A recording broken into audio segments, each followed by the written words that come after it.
Je vous souhaite la bienvenue à la CCI métropolitaine Bretagne-Ouest pour cette réunion sur le financement participatif.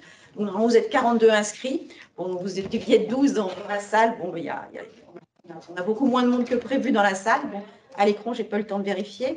Donc, la CCI propose régulièrement des réunions d'information auxquelles vous pouvez participer. Vous trouverez toutes les dates de ces réunions dans la rubrique Actualité sur le site internet de la CCI. Et la prochaine réunion de l'organisme sera le 11 mai sur l'éco-conduite et la prévention des risques routiers. Ensuite, donc, pour être informé régulièrement de l'actualité, vous avez la rubrique agenda, actualité, et puis une revue de presse quotidienne aussi. Et donc, cette réunion est organisée dans le cadre d'un partenariat entre la CCI et Kengo. Et donc, je laisse la parole à Pauline Lemestre, qui est la responsable communication de Kengo. Donc, voilà. Merci Marie-Laure. Alors, donc, je vais vous faire une petite présentation. Je me permets d'enlever mon masque si les autres l'ont dans la pièce, sera plus sympa pour vous. Hop là, voilà. Donc, je vais partager mon écran. Effectivement, moi, je suis Pauline, responsable communication chez Kengo.bzh, donc la plateforme de financement participatif 100% bretonne. Donc, l'idée, c'était de vous faire déjà un petit tour d'horizon de Kengo, déjà pour que vous ayez une petite idée de quelle est la plateforme et quel type de projet on accueille chez nous. Voilà. Donc là, je pense que tous... Bonjour, c'est juste pour vous prévenir qu'il y a des invités qui patientent en salle d'attente qui n'ont pas été acceptés, donc peut-être... Ah oui, on va attendre. Bien vu, merci. C'est bon. Non, encore. C'est bien, il y a de la solidarité dès le début. Parfait. On est en train d'accepter les personnes qui attendent. Ouais, je pense qu'on est bon. Ouais. Bon, bonjour à tous ceux qui nous rejoignent. Donc, on va commencer l'atelier sur le financement participatif et notamment, en fait, l'idée du jour, c'est de vous expliquer en fait à quel point le financement participatif est certes un outil de financement qui peut permettre de vous aider à concrétiser votre projet, mais également un outil de communication qui est assez fort. Et l'idée, ça va être justement de vous expliquer quelles sont les étapes et cette stratégie de communication en fait à mettre en place pour réussir en fait une campagne de financement participatif. Et à la toute fin, du coup, on passera à une partie plus d'échange sur toutes les questions que vous pourriez avoir sur la présentation. Alors, donc déjà, rien qu'au niveau de la plateforme elle-même, donc ça, c'est déjà de base, c'est les deux seuls critères d'éligibilité qui existent sur la plateforme. Donc en général, 99% des projets sont acceptés sur la plateforme, puisqu'il faut que ce soit un projet qui soit basé en Bretagne. Et un projet... Bonjour, monsieur. Bonjour, excusez-nous du retard, votre retard, excusez-nous. Et donc, un projet qui soit destiné au grand public. Donc, l'idée, c'est simplement de dire que nous, on n'accepte pas tout ce qui est collecte pour des anniversaires, des enterrements de jeunes filles et tutti quanti. C'est vraiment l'idée d'avoir des projets qui ont un intérêt pour tous, et donc pas des projets personnels, mais bien des projets, entre guillemets, professionnels, même si la sphère associative, là, ça concerne moins on est associés. Ensuite, donc, vous pouvez tout à fait lancer une campagne, que vous soyez du coup un particulier ou une personne morale. Alors là, par exemple, dans le cadre précis où on est aujourd'hui, quand je dis particulier, c'est par exemple quelqu'un qui n'a pas encore réglé, entre guillemets, toutes les étapes administratives de son projet, peut tout à fait lancer sa campagne en tant que particulier. Et nous, en fait, on versera les fonds de la campagne sur un compte personnel et ensuite la personne reversera elle-même plus tard sur son compte professionnel. Mais après, sinon, tous les types de statuts sont acceptés, quelle que soit l'étape de votre projet. Et le secteur d'activité, bien sûr. Donc après, vous devez avoir effectivement quelques notions sur un petit peu comment il est possible de compléter un budget, en tout cas, le budget de votre projet. Donc il y a forcément une part d'autofinancement. Souvent, ça peut être complété par un emprunt bancaire selon la nature et la grandeur du projet. Après, il peut y avoir différents types de soutien. Et on a aussi une sphère qui s'appelle le financement participatif, qui inclut ce qu'on appelle la love money. qui est principalement autour des capitaux apportés par voilà, les amis, la famille, le cercle de connaissances également autour de son projet. Et en général, la Love Money, soit elle peut se faire hors cadre du financement participatif, mais en général, c'est vraiment fortement conseillé d'inclure cette partie de la Love Money dans une campagne de financement participatif. Et je vais vous expliquer pourquoi, parce que ça permet d'amorcer les choses. Après, dans le financement participatif, il existe différentes possibilités. Nous, celle que l'on pratique, c'est la première, celle que vous voyez en haut à droite. C'est le don avec ou sans récompense. Donc, on va revenir dessus pour vous expliquer exactement de quoi il s'agit. Et après, il existe d'autres types de financement participatif, à savoir effectivement le prêt participatif, pour le coup, sans ou avec intérêt, et tout ce qui est la sphère de l'investissement en capital, en obligations, en royalties. Par exemple, sur le territoire breton, on a notre collègue Gweneg qui fait ce type de financement participatif. Voilà. Donc, après, pour vous donner quelques éléments de contexte autour de Kengo, donc Kengo, c'est créé depuis 2015. C'est à peu près quasiment 900 projets hein, maintenant qui ont été financés sur la plateforme depuis 2015. On a un taux de réussite de 77%, donc ça vaut pour 2021.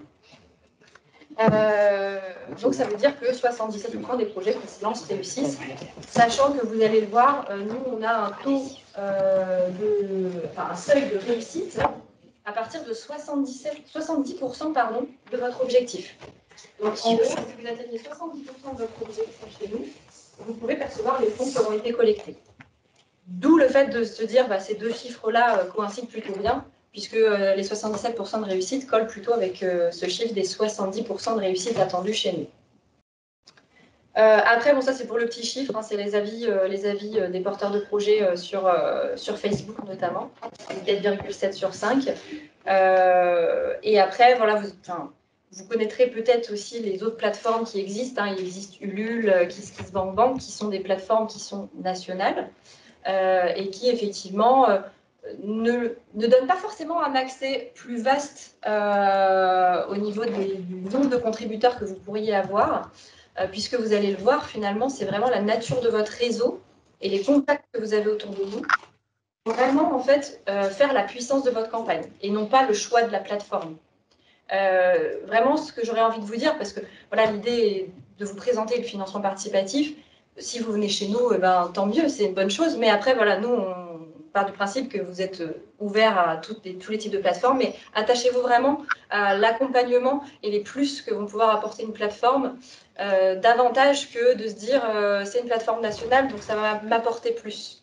Ce qui n'est pas forcément le cas, en fait, puisque c'est vraiment la nature de votre réseau qui va faire la réussite de votre campagne, en fait, tout simplement. Voilà, donc après, bon, il y a d'autres petits chiffres. Hein. On a 60 000 utilisateurs, donc 60 000 personnes qui ont contribué sur des projets sur Kengo. Et donc à peu près 3,5 millions d'euros collectés au total. Donc ça, c'est tous les projets combinés depuis la création. Et on a à peu près 117 000 abonnés sur les réseaux sociaux. Ce petit chiffre, il n'est pas anodin, parce que c'est vrai qu'on se considère plus comme une communauté de Bretons et autres, hein, parce qu'on n'a pas que des Bretons qui nous suivent. C'est aussi parce que nous, on met en valeur les projets qui sont sur la plateforme, sur nos réseaux sociaux.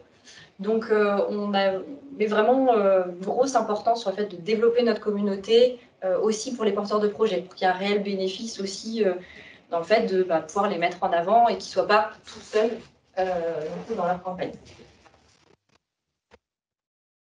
Après, pour vous donner une notion un petit peu de la nature un peu des porteurs de projets, des contributeurs chez nous, on a donc une répartition de 62% de femmes qui portent des projets aujourd'hui chez nous. Enfin, sur l'année 2021, hein, je ne l'ai pas précisé, mais c'est 2021, et 38% d'hommes. En général, le porteur de projet moyen a 38 ans, et après, on a une répartition assez équilibrée entre la sphère économique et la sphère culturelle. Donc, la sphère économique, c'est principalement de la création, de la reprise, du développement d'entreprise. Et la sphère culturelle, vous le connaissez aussi, hein, c'est tout ce qui est associatif, les gens qui vont lancer des CD, des livres, etc. Et le social, c'est vraiment le pur associatif, humanitaire et sportif. Après, le contributeur, donc ça, c'est intéressant aussi de vous proposer ces chiffres pour vous faire relier un peu le propos que je vous donnais tout à l'heure vous expliquer que les donateurs, on se dit plateforme bretonne, mais il n'y a pas que des Bretons qui donnent chez nous, puisque ça représente 59% de donateurs qui sont en Bretagne sur la plateforme, mais on a 39% qui sont dans le reste de la France, en grande partie aussi en Île-de-France, et 2% à l'étranger. Donc c'est aussi important de savoir que voilà, toutes les personnes qui font partie de votre réseau et qui pourraient contribuer à votre campagne peuvent donner sur Kengo sans aucun souci. On n'est pas voilà, une plateforme qui est dédiée qu'à des personnes qui habitent en Bretagne. Et après, du coup, on a 59% de contributrices et 41% de contributeurs, avec un âge moyen autour de 44 ans. Mais voilà, c'est vraiment une plateforme intergénérationnelle où vraiment tous les âges en fait, se rejoignent, quoi. Après, donc on a vraiment un vrai intérêt à créer un écosystème aussi avec un grand nombre de partenaires. L'idée étant de vous conseiller également au mieux, parce que vous pouvez tout à fait, par exemple, demain, déposer votre projet chez nous, nous dire, voilà, mon besoin de financement, c'est celui-là. Voilà où j'en suis dans mon projet. Et nous, on sera tout à fait apte aussi à vous dire, en fait, non, le financement participatif, par rapport à ce que vous me dites, on ne pense pas forcément que c'est vraiment la bonne chose, ou en tout cas pas pour la totalité du financement que vous recherchez. Et donc, vous conseillez d'autres types d'acteurs, même des acteurs qui ne font pas partie de cet écosystème-là, mais des gens qui vont pouvoir vous aider justement à concrétiser votre projet. Et globalement, en Bretagne, tous ces acteurs que vous voyez et les autres acteurs que vous pouvez connaître sont tous à peu près dans cette démarche justement collaborative. Et on n'a aucun souci à s'envoyer des projets mutuellement et donner les contacts aux porteurs de projets pour qu'ils aboutissent un petit peu tout ça. On a également des partenaires médias, donc des choses qu'on essaie de développer encore plus cette année pour justement transférer les projets qui sont en cours à ces partenaires médias pour que vous puissiez bénéficier de retomber dans les médias dans votre projet. Donc là, c'est pour vous donner une idée un peu des types de campagnes sur tous les secteurs. Il y a plein d'exemples. Si demain, vous avez le souhait, par exemple, d'avoir des exemples sur votre secteur d'activité, on trouvera toujours un projet à vous conseiller pour vous baser sur quelque chose qui a réussi, bien évidemment. Déjà, c'est le mieux. Et de se dire, OK, qu'est-ce qu'ils ont proposé, comment ils l'ont présenté et comment ils ont animé leur campagne également. Donc ça, c'est vrai qu'on a une bonne connaissance. On est une toute petite équipe, hein. On est uniquement 5 personnes. Donc on connaît très bien tous les projets depuis la création et on sera apte à vous conseiller, quitte à vous mettre en relation avec un porteur de projet pour justement échanger avec eux pour voilà, avoir leur ressenti et connaître un petit peu le parcours qu'ils ont mené durant cette campagne et au-delà, bien sûr, de cette campagne.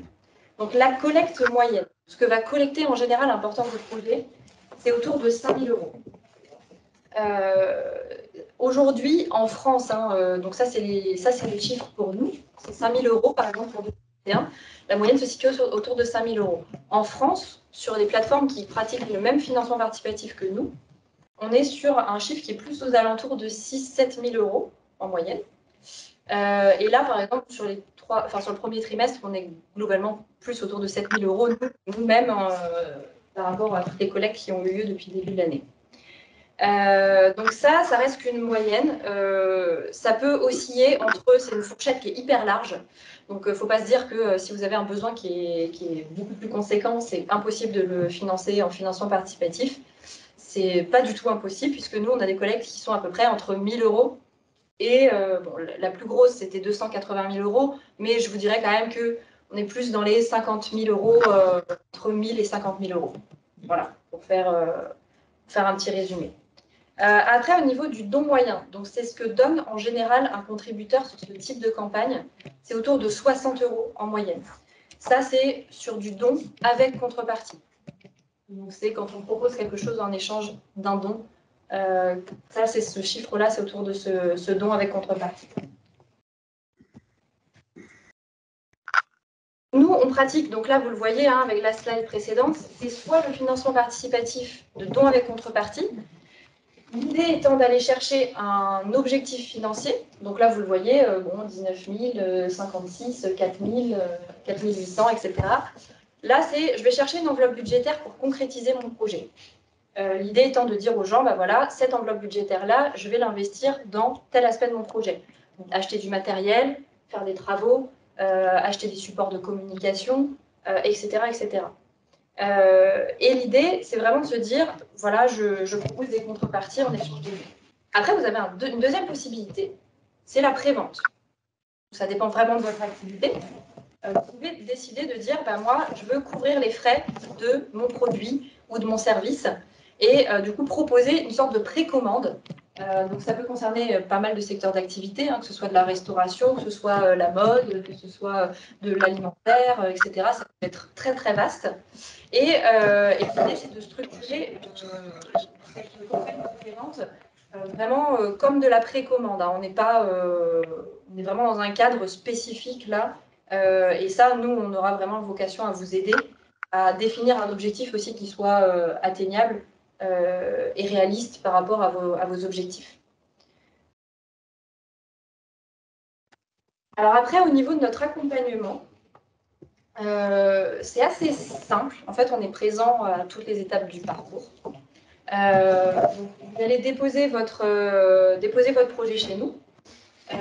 Donc le dépôt de projet, ça prend 2 petites minutes. C'est un formulaire assez classique. Et dans un second temps, en fait, vous allez avoir accès, une fois que vous avez cliqué sur le bouton valider, vous avez accès en fait à toute une interface qui vous permettra d'avoir un kit, ce qu'on appelle nous le kit d'aide. Et là, à ce moment-là, il y aura des vidéos, des tutoriels et surtout beaucoup d'exemples de bonnes pratiques, notamment sur la préparation de la campagne et sur la communication. Donc ça, vous y avez accès de base. Le dépôt de projet, à savoir qu'il est gratuit, sans engagement. Il n'y a pas, voilà, en tout cas en déposant, vous avez accès à toute cette interface, il n'y a pas de souci. Et nous, à partir de là, on vous passe un petit coup de fil rapide pour voilà, savoir, parce qu'on vous demande quand même la période à laquelle vous aimeriez potentiellement lancer cette campagne, histoire de savoir à peu près dans le temps si c'est vraiment urgent et il faut qu'on vous appelle tout de suite. On fait le nécessaire, mais en général, le lendemain ou le surlendemain, on vous appelle. Et ensuite, on cale un premier rendez-vous pour qu'on puisse faire le tour d'horizon, de savoir justement où est-ce que vous en êtes dans votre projet, quelle est la somme que vous souhaitez atteindre, quelle est la nature de votre réseau et de vos contacts, et si vous avez déjà un petit peu une idée des contreparties que vous allez proposer. Donc ça, c'est une première étape. Ensuite, on a un peu changé notre méthode d'accompagnement maintenant, puisque du coup, au-delà de ce premier rendez-vous maintenant, en fonction de votre timing, quand est-ce que vous voulez lancer votre collecte, on vous demande quand est-ce qu'on pourrait se rappeler pour justement avancer ensemble sur l'édition de votre future page de collecte. Histoire justement de faire un point intermédiaire pour vous aider justement à éditer votre page, que ce soit les textes, les visuels, voir si c'est cohérent, si les contreparties sont aussi cohérentes au niveau des différents paliers proposés. Donc là, l'idée est vraiment de vous accompagner dans l'édition et avant la soumission de votre page. Donc finalement, aujourd'hui, il n'y a plus qu'un seul rendez-vous, il y en a 2, et qui sont fixés en fonction du timing de votre collecte. Après, une fois qu'on a passé cette deuxième étape, là, vous soumettez votre projet. Donc nous, de toute façon, on relira toujours cette page de collecte pour voir s'il n'y a pas des petites choses à améliorer avant la mise en ligne. Mais ensuite, globalement, on peut mettre en ligne rapidement.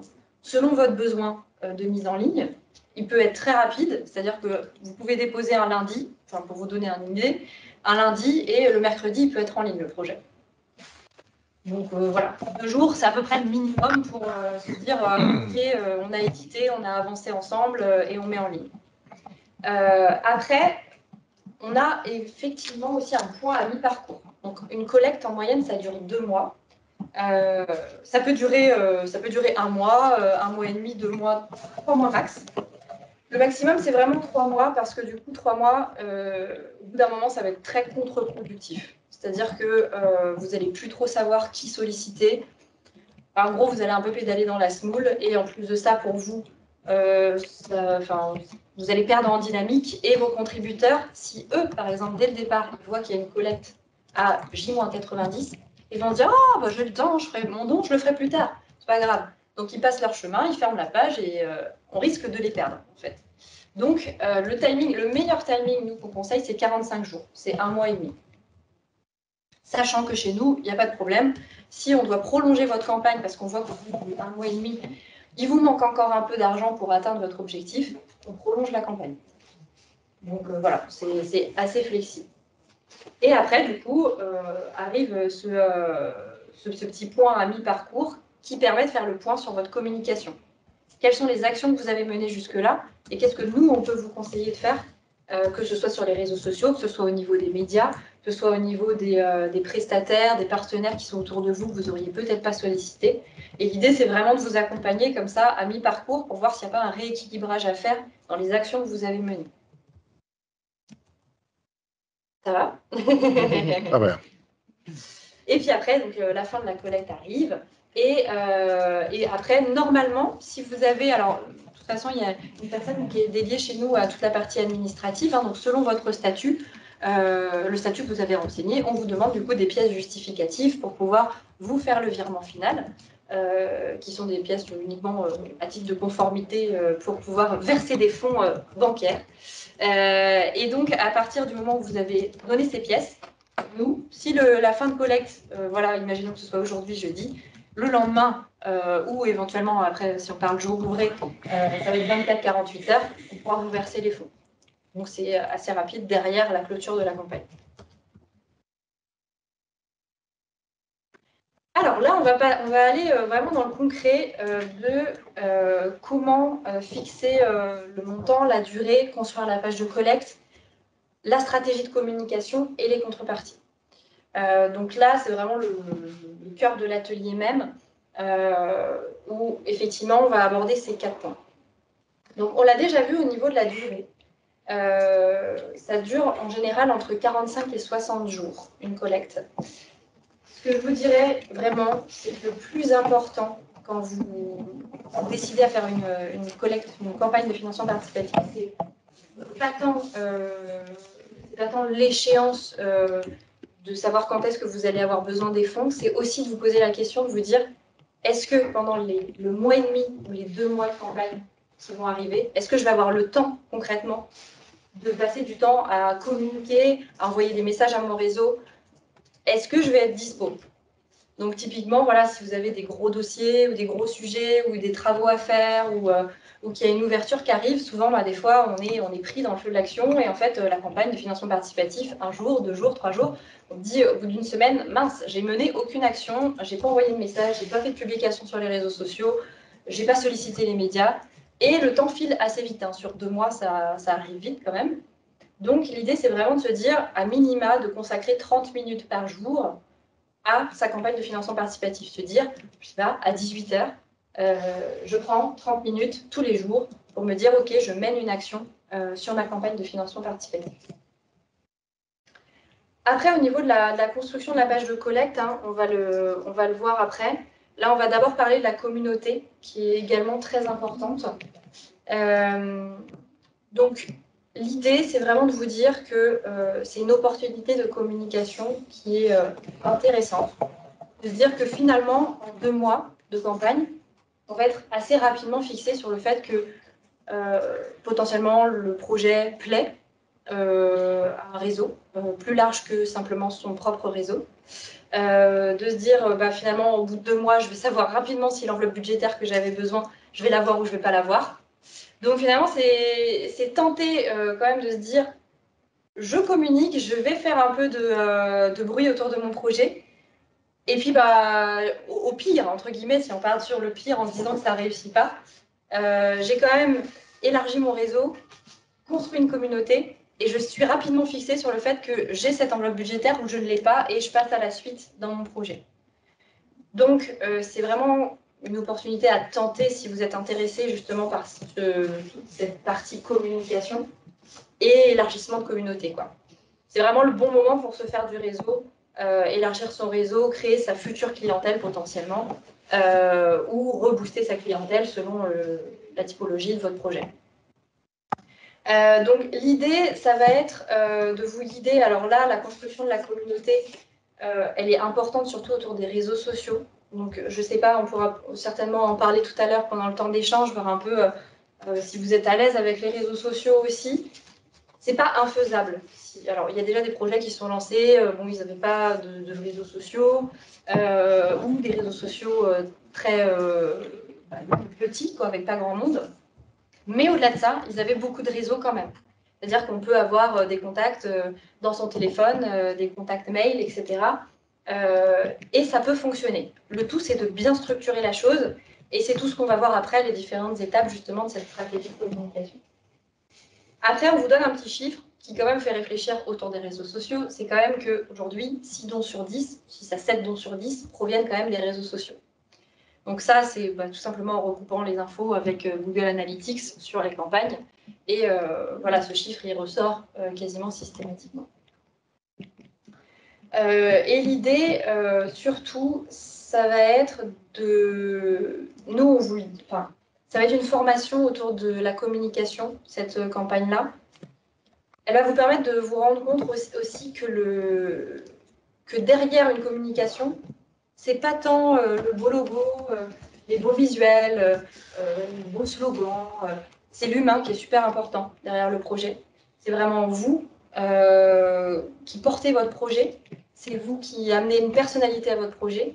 Et si vous l'avez créé, c'est qu'il y a une bonne raison. Donc vous avez aussi un intérêt à, entre guillemets, vous mettre en avant sans être forcément à faire des selfies toutes les 4 minutes sur les réseaux sociaux. C'est pas ce qu'on demande. Mais l'idée est surtout de montrer que le projet est vivant et que vous menez des actions au quotidien pour justement faire évoluer ce projet. Donc je vais vous montrer des exemples un petit peu de comment ça peut s'articuler. Est-ce que jusque-là, il y a des questions intermédiaires? Je vous dirai de toute façon si jamais il y a des choses auxquelles je vais répondre après. Mais déjà, est-ce que vous avez des premières questions comme ça sur le début de la présentation? Une question pratico-pratique, excusez-moi, je suis arrivé en retard, donc c'est Pas de souci. dit en début, c'est est-ce que vous diffuserez la présentation? Oui. À la présentation, elle sera, celle-là, elle sera, de toute façon, là, vu que c'est rediffusé avec les slides, vous la verrez, elle sera sur YouTube, je crois, c'est ça? Ouais. Ok, Voilà. super. Donc après, de toute façon, sur la présentation elle-même, celle de l'atelier, là, aujourd'hui, c'est vraiment une première approche. Elle va être assez poussée parce que je vais vous donner beaucoup de détails sur la stratégie de communication juste après. Mais vraiment, le kit d'aide qui est proposé quand vous déposez votre projet chez nous, il est encore plus complet, puisque vous allez avoir accès à une vidéo de 20 minutes. Vous reverrez, c'est encore moi qui parle dessus, mais où je vous donne l'accès à 2 outils de préparation. Je vais en parler un peu justement dans cet atelier. Et vous avez accès à des fichiers Excel, mais qui vont vous aider à structurer la campagne pour pré-bâcher vraiment le travail de cette campagne de financement participatif. Et du coup, voilà, c'est un accès à davantage de ressources quand vous déposez le projet que cette simple présentation qui est un peu statique, entre guillemets. Là, vous me voyez, on en parle, mais c'est vrai qu'après, l'accès aux tutoriels et aux vidéos qui sont sur la plateforme, et même encore, si vous partez sur une autre plateforme, c'est pas problématique. De toute façon, c'est de l'info qui n'est pas secrète. Toutes les plateformes font la même chose, mais c'est juste que voilà, on a créé du contenu spécialement pour vous aider aussi à avancer, quoi. Ok, merci. Alors, la page de Colette. Alors, ce qui est vraiment... donc, vous allez avoir accès à un outil d'édition. Ça, je ne l'ai pas forcément précisé. Mais donc, le kit d'aide, c'est une chose. Et ensuite, il y a un outil d'édition qui est ouvert où vous pouvez avancer progressivement sur votre campagne et notamment sur la présentation de votre future page de collecte. Alors nous, ce qu'on vous conseille, c'est de partir sur une présentation en 3 parties. Donc dans un premier temps, c'est expliquer le projet. En gros, on a tendance à voir un peu des projets qui partent un peu dans tous les sens. C'est que du coup, ils présentent le projet, mais avant ils se présentent. Ensuite, ils présentent, enfin, ça part un peu dans tous les sens. Et en gros, il faut vraiment vous projeter en vous disant qu'est-ce que va attendre quelqu'un qui ne connaît pas du tout le projet d'origine. Et donc, comment il faut que je le présente tout de suite en 2, 3, 5 lignes. Déjà, il cerne le projet. Et ensuite, voilà, s'il veut creuser, il peut creuser. Il y aura le reste du contenu. Mais voilà, en gros, j'aurais tendance à dire dans les 10 premières lignes, il faut quand même qu'on comprenne à peu près le sujet, quoi. Donc, ne pas hésiter à jouer sur les couleurs, les mises en valeur, les visuels aussi qui vont pouvoir illustrer vos propos. Donc, l'outil est assez complet mais simple à la fois à utiliser. Et nous, on pourra vous faire ce feedback aussi pour vous dire si vous êtes dedans ou pas, au niveau de ce que peuvent attendre les gens. Après, la deuxième partie, c'est à quoi vont servir les dons. Ouais. Est-ce que vous pouvez, est-ce que vous avez un service qui peut accompagner ceux qui n'ont pas forcément le savoir justement pour... Alors, en fait, nous, de base, on propose un accompagnement, c'est-à-dire qu'on va relire et vous dire OK, il manque des éléments, ou il y a trop d'éléments, ou il manque des visuels. On peut vous aider à positionner les visuels si c'est un peu galère, etc. Après, le contenu, on ne peut pas le créer puisqu'il n'y a que vous qui le connaissez. Mais là-dessus, oui, après, nous, on va vous dire OK, bon, bah là, on n'y voit rien, le texte est plat, va falloir mettre en valeur des mots spécifiques, repositionner des visuels, il manque des visuels. Voilà, ça oui, par contre, c'est des choses qu'on propose quand on vous accompagne justement sur le deuxième point téléphonique qu'on fixe une fois que vous avez un petit peu avancé sur l'outil d'édition. Donc la deuxième partie, c'est à quoi vont servir les dons. Donc ce qui est super important, c'est d'être transparent. On ne vous demande pas de dire à la somme près à quoi va servir l'enveloppe budgétaire globale. L'idée, c'est de, vous pouvez dire, ben voilà, je veux collecter 5 000 €, et ces 5 000 € ils iront dans ça, ça, ça et ça. Pas forcément besoin de détails absolus. Après, il y a des porteurs de projets qui aiment bien aller au bout des choses et qui vont mettre ce détail complet, quitte à faire un camembert, enfin, un diagramme circulaire, c'est joli, mais on a compris, pour voilà, illustrer un peu la chose. Donc là, pas besoin d'en faire des tonnes non plus, hein, attention, c'est pas un roman, les gens ont aussi besoin de assez rapidement comprendre. Bon, des fois, il peut y avoir des machines ou des choses un peu techniques, mais bon, pas besoin de rentrer non plus dans le détail. Vous pouvez illustrer vos propos, donc montrer, voilà, si vous avez du matériel, des travaux, d'autres types de choses à financer, vous pouvez l'illustrer. Après, ce que vous allez pouvoir faire, et ça c'est pareil, c'est une nouvelle fonctionnalité qu'on est en train de mettre en place, c'est de dire, voilà, moi j'ai plusieurs paliers. Mon premier palier, mon premier objectif, c'est d'atteindre 5 000 €. Mon deuxième objectif, c'est 7 000. Mon troisième objectif, c'est 10 000 €. Et vous allez pouvoir expliquer déjà dans cette partie à quoi servent les dons, qu'est-ce que vous allez financer à chaque étape. Histoire de projeter les gens tout de suite en leur disant, bah voilà, moi j'ai pensé, si jamais j'arrive rapidement à mon premier objectif, je sais ce que je vais faire avec de l'argent supplémentaire. Histoire déjà de montrer aux gens qu'il y a un intérêt aussi à ce qu'ils puissent peut-être vous aider à partager la campagne sur leur propre réseau, à élargir aussi la communication à vos côtés, ou même, quand l'objectif sera atteint, de les motiver justement dans cette démarche. Et nous, au niveau de l'interface, là aujourd'hui, visuellement, on est en train de travailler justement ce palier-là sur une collecte qui est en cours chez nous, qui s'appelle l'Astrolab. Et du coup, vous allez voir, en fait, il y a en vert, en gros, une jauge d'atteinte à l'objectif. Voilà, j'ai atteint 20 000 €. Mon autre objectif, c'est 25. Il y a une deuxième jauge qui se déclenche, et ainsi de suite. Comme ça, visuellement, les gens, les contributeurs potentiels sauront tout de suite quel est votre prochain objectif, et ils le verront visuellement. Vous n'aurez pas forcément besoin de réexpliquer tout ça dans le descriptif de votre page de collecte. Donc ça, c'est un outil qui va être nouveau et qui est, je crois, en place aujourd'hui, si je ne dis pas de bêtises. Et donc, la dernière partie, qui peut paraître étrange et pour lesquelles les gens ne sont pas toujours à l'aise, mais c'est d'expliquer qui vous êtes ou qui est derrière le projet. Et surtout de mettre une photo. Alors ça, je sais que les gens ne sont pas tous très chauds pour cette partie-là, mais en fait, comme c'est vous qui êtes derrière le projet, et surtout, il faut le dire, hein, on arrive sur une page de collecte, on est sur Internet, les gens, ils ont besoin quand même d'arriver sur une page, de dérouler et se dire « Ok, ouais, je suis au bon endroit, c'est bien la personne que je connais, je vois sa tête, c'est bon. » Voilà, rien que ne serait-ce que pour vos proches, hein, c'est bête des fois, hein, mais vos proches, vos connaissances, ils vont se dire « Est-ce que je suis au bon endroit ?» Je scrolle, je vais en bas de la page, je vois « Ah si, c'est bon, c'est elle, c'est lui. Ok, c'est bon, j'y vais, je participe. » quoi. Donc, vraiment, le but étant de rassurer et après expliquer, vous n'avez pas besoin d'en faire un roman non plus, votre parcours ou ce qui vous a amené à ce projet. Ça va pour vous au niveau de la page de collecte? Est-ce qu'il y a des questions aussi sur ceux qui nous suivent en visio? Non, pas de questions. Alors, les contreparties. Alors, j'allais dire, c'est le nerf de la guerre. C'est un peu ça quand même. Souvent, on nous dit, mais est-ce que vraiment les gens sont intéressés par les contreparties? Alors, nous, on ne peut pas dire non, ça c'est évident, parce que nous, on regarde régulièrement, alors plus pour des questions des fois de besoins clients, de petites questions comme ça.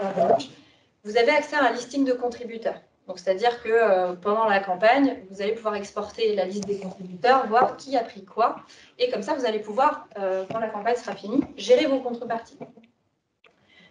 Et donc, nous, on le voit sur tous ces listings contributeurs. Si on fait le tri, très rapidement, on voit que les 3/4 des gens prennent des contreparties. Et globalement, certains de vos proches ou de vos amis, familles ou éventuellement des connaissances ne vont pas prendre de contrepartie et choisiront la case don sans contrepartie, sans rien attendre en retour. Ça, il y en a bien évidemment, mais ça ne représente pas la majorité. Donc les contreparties, elles sont vraiment importantes, même si elles sont que symboliques, elles sont super importantes. Et nous, alors c'est vraiment sur cet axe-là qu'on va être le plus de bons conseils pour vous, pour vraiment bien structurer vos contreparties. Alors déjà, avant de rentrer dans qu'est-ce que vous allez pouvoir proposer, souvent vous allez pouvoir vous poser la question comment je fais pour bien équilibrer ce que ça va me coûter et ce qui va être finalement ce qui va constituer l'enveloppe qui va vous permettre finalement de concrétiser votre projet. Parce que si vous lancez un financement participatif, c'est bien évidemment pour réussir à collecter une enveloppe qui va vous permettre de financer quelque chose.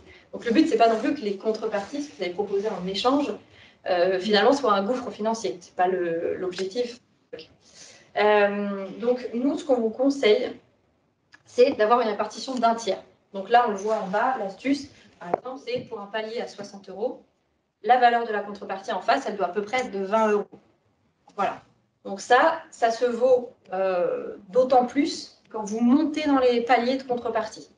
Donc quand vous êtes par exemple sur 30 €, c'est 10 €, mais ça peut être un peu moins de 10 €, c'est pas dramatique. Mais plus vous allez augmenter dans les paliers, plus il va falloir quand même que le contributeur se dise « Ok, je suis sur un financement participatif et je sais que je viens l'aider pour concrétiser son projet.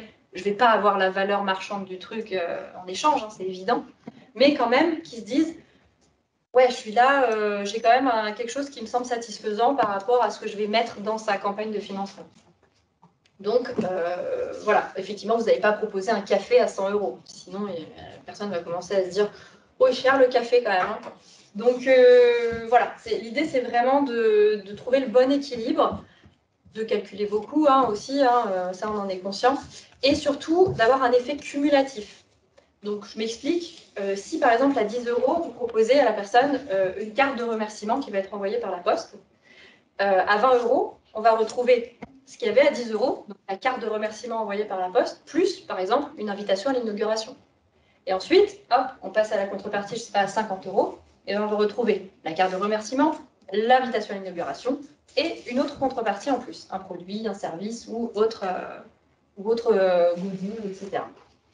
Donc cet effet cumulatif va donner finalement cette sensation de package à la personne. Donc elle va commencer à se poser la question, est-ce que je choisis plutôt la contrepartie à 30 ou est-ce que finalement celle à 50, il y a quand même ça en plus. Donc je vais peut-être partir sur celle à 50. En fait, l'idée c'est vraiment de bien construire ces packages pour se dire finalement la personne va quand même regarder celle d'au-dessus en se disant bah ouais en fait il y a ça mais il y a quand même un petit truc en plus. Donc, c'est là-dessus que nous, on va pouvoir aussi vous aiguiller en fonction justement de l'équilibre de ces contreparties. Après, selon le secteur d'activité que vous avez, donc des fois, ça paraît évident, on sait tout de suite, par exemple, je sais pas, on est dans la restauration, bon, ça paraît évident tout de suite, ok, je propose un menu, je propose de la pâtisserie, etc., etc. Ça va tout de suite venir à l'esprit et ça va se construire assez facilement. Des fois, il y a des secteurs d'activité pour lesquels c'est plus compliqué de trouver des contreparties. La sphère du symbolique, donc tout ce qui est autour du remerciement, elle peut être très très large. Elle n'est pas, alors non pas que le but est de ne pas proposer des choses qui ont beaucoup de valeur aux gens, hein, c'est pas ce que je veux dire par là, mais on peut trouver des solutions, c'est ça que je veux dire, autour du remerciement. Donc là, vous le voyez, invitation à l'inauguration, pourquoi pas une rencontre autour d'un café ou un atelier autour de votre activité, autour d'un sujet où vous allez pouvoir échanger, une sorte de table ronde, etc. Voilà, ça peut être plein de petites choses autour de votre entreprise, une balade, une visite de, je sais pas, de votre exploitation, de votre, voilà, venir faire un atelier de cuisine avec vous. Enfin, il peut y avoir plein de petites choses qui peuvent être faites autour de votre projet, ne serait-ce que même envoyer une newsletter avec des conseils, des astuces sur votre secteur d'activité. Enfin, il y a plein de choses qui sont envisageables. Nous, comme on a vu plein de projets dans différents secteurs, On sera aussi capable de vous aiguiller là-dessus, selon si c'est compliqué ou non. Après, il y a aussi la partie objet publicitaire, donc tout ce qui est un peu goodies, avec votre logo, etc. Ça marche assez bien en général aussi. L'idée n'est pas de construire forcément toutes ces contreparties autour d'objets publicitaires, parce que ça enlève un peu de sens quand même par rapport à votre activité première. Donc après, on pourra travailler ça avec vous. Et la chose auquel ne pensent pas souvent les contributeurs, donc super intéressante, c'est de se dire, peut-être que je peux travailler avec un producteur, un artisan, un commerçant local qui propose un produit du coin, puisque votre projet il est quand même ancré dans un lieu, dans une ville ou dans un département. Et du coup, ça peut avoir du sens de s'associer. Alors, s'associer, ça peut être un partenariat, une collaboration, ou vous achetez tout simplement le prix exact de la valeur de son produit ou de son service, et vous le proposez dans vos contreparties. C'est-à-dire que vous n'êtes pas forcément obligé de rester centré sur votre activité. Vous pouvez tout à fait vous dire, je dis n'importe quoi, je vais proposer un pot de caramel au beurre salé en échange d'un don à 30 € avec une carte de remerciement, une invitation à l'inauguration. Et du coup, vous créez un package avec quelque chose qui n'est pas forcément de votre activité, mais qui est un produit du coin. Et donc, ça fait sens et écho avec la localité de votre projet. Donc ça, c'est pas mal. Et en plus de ça, j'aurais tendance à dire que ça peut être même intéressant dans votre stratégie de communication d'associer d'autres partenaires ou commerçants locaux, etc. Parce que du coup, c'est des gens qui vont aussi avoir envie de parler de votre projet auprès de leur propre réseau.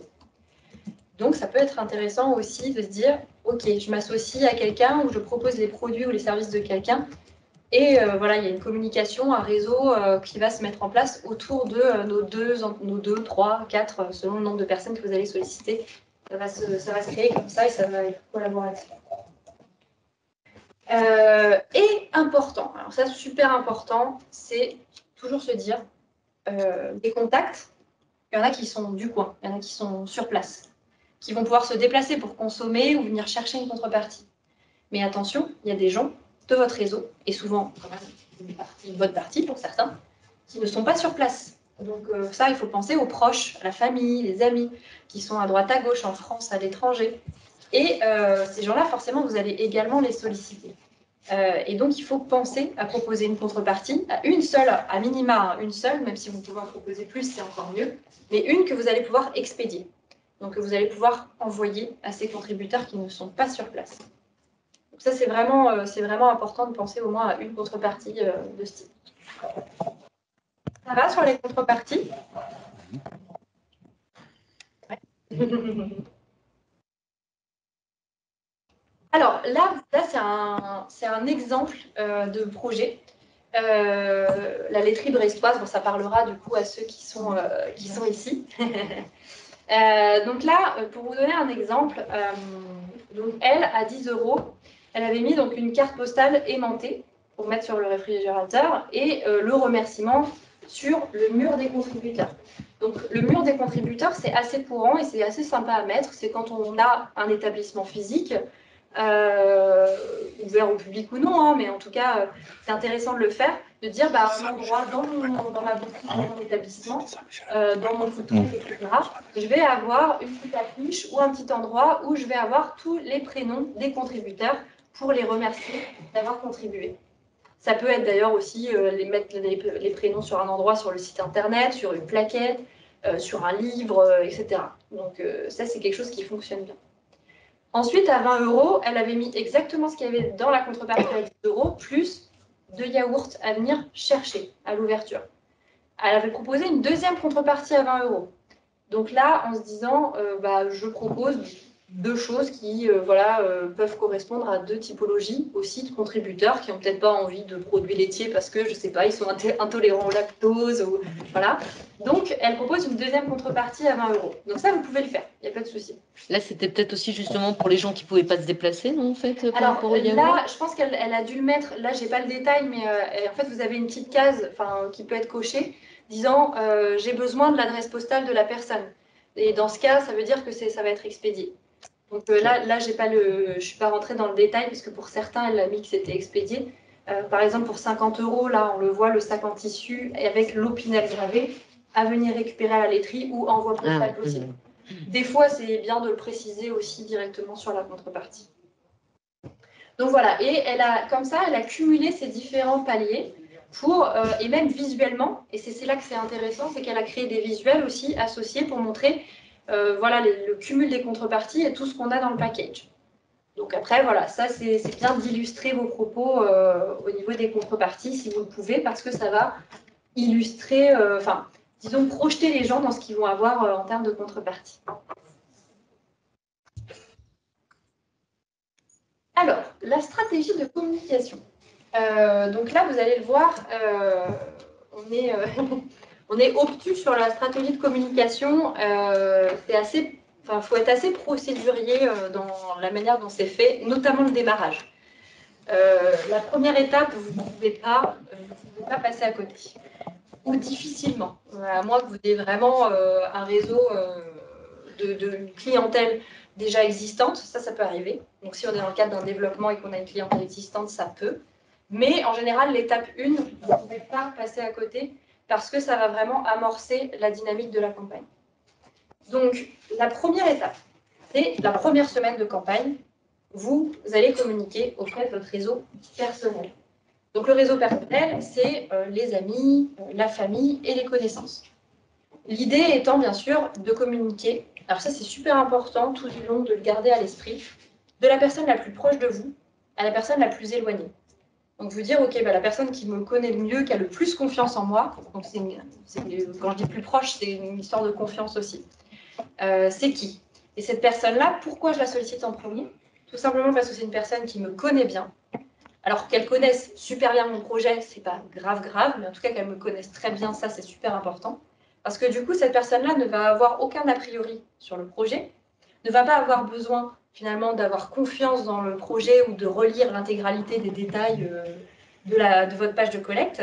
C'est une personne qui va donner facilement, qui va faire ce premier don et qui va amorcer la campagne. Donc quand je dis une personne, ça peut en être plusieurs. Hein. Dans les amis et la famille, il y a souvent plusieurs personnes.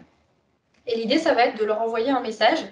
Alors, moi, ce que je vous conseille, alors, je ne dis pas que les mails ne fonctionnent pas du tout. Je dis juste que ce n'est pas le meilleur outil pour solliciter les gens autour de vous. On a tellement d'outils aujourd'hui de conversation qui existent et qui sont beaucoup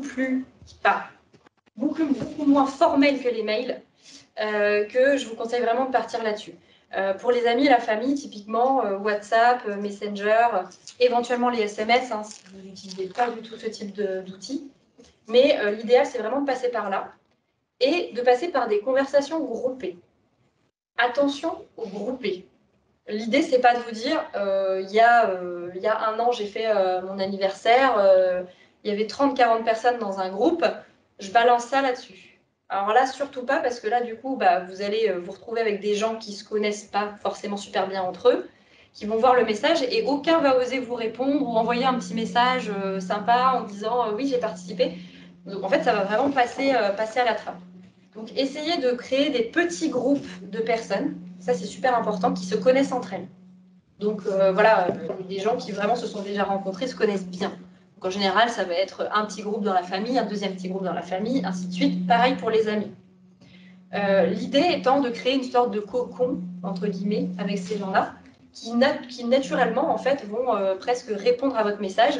Vous allez leur envoyer un message en disant salut, je sais pas si vous vous souvenez, je vous avais parlé de mon projet, voilà, je crée, je développe, je reprends une entreprise, et ça y est, je me suis lancée, j'ai passé le pas, avec les petits smileys qui vont bien aussi des fois, ça peut être bien, pour dire je me suis lancée et ça y est, j'ai lancé ma campagne, du coup si tu peux me filer un petit coup de pouce, ce serait sympa, parce que c'est vrai que ça pourrait permettre de lancer la dynamique pour mettre en confiance des gens qui me connaissent un peu moins.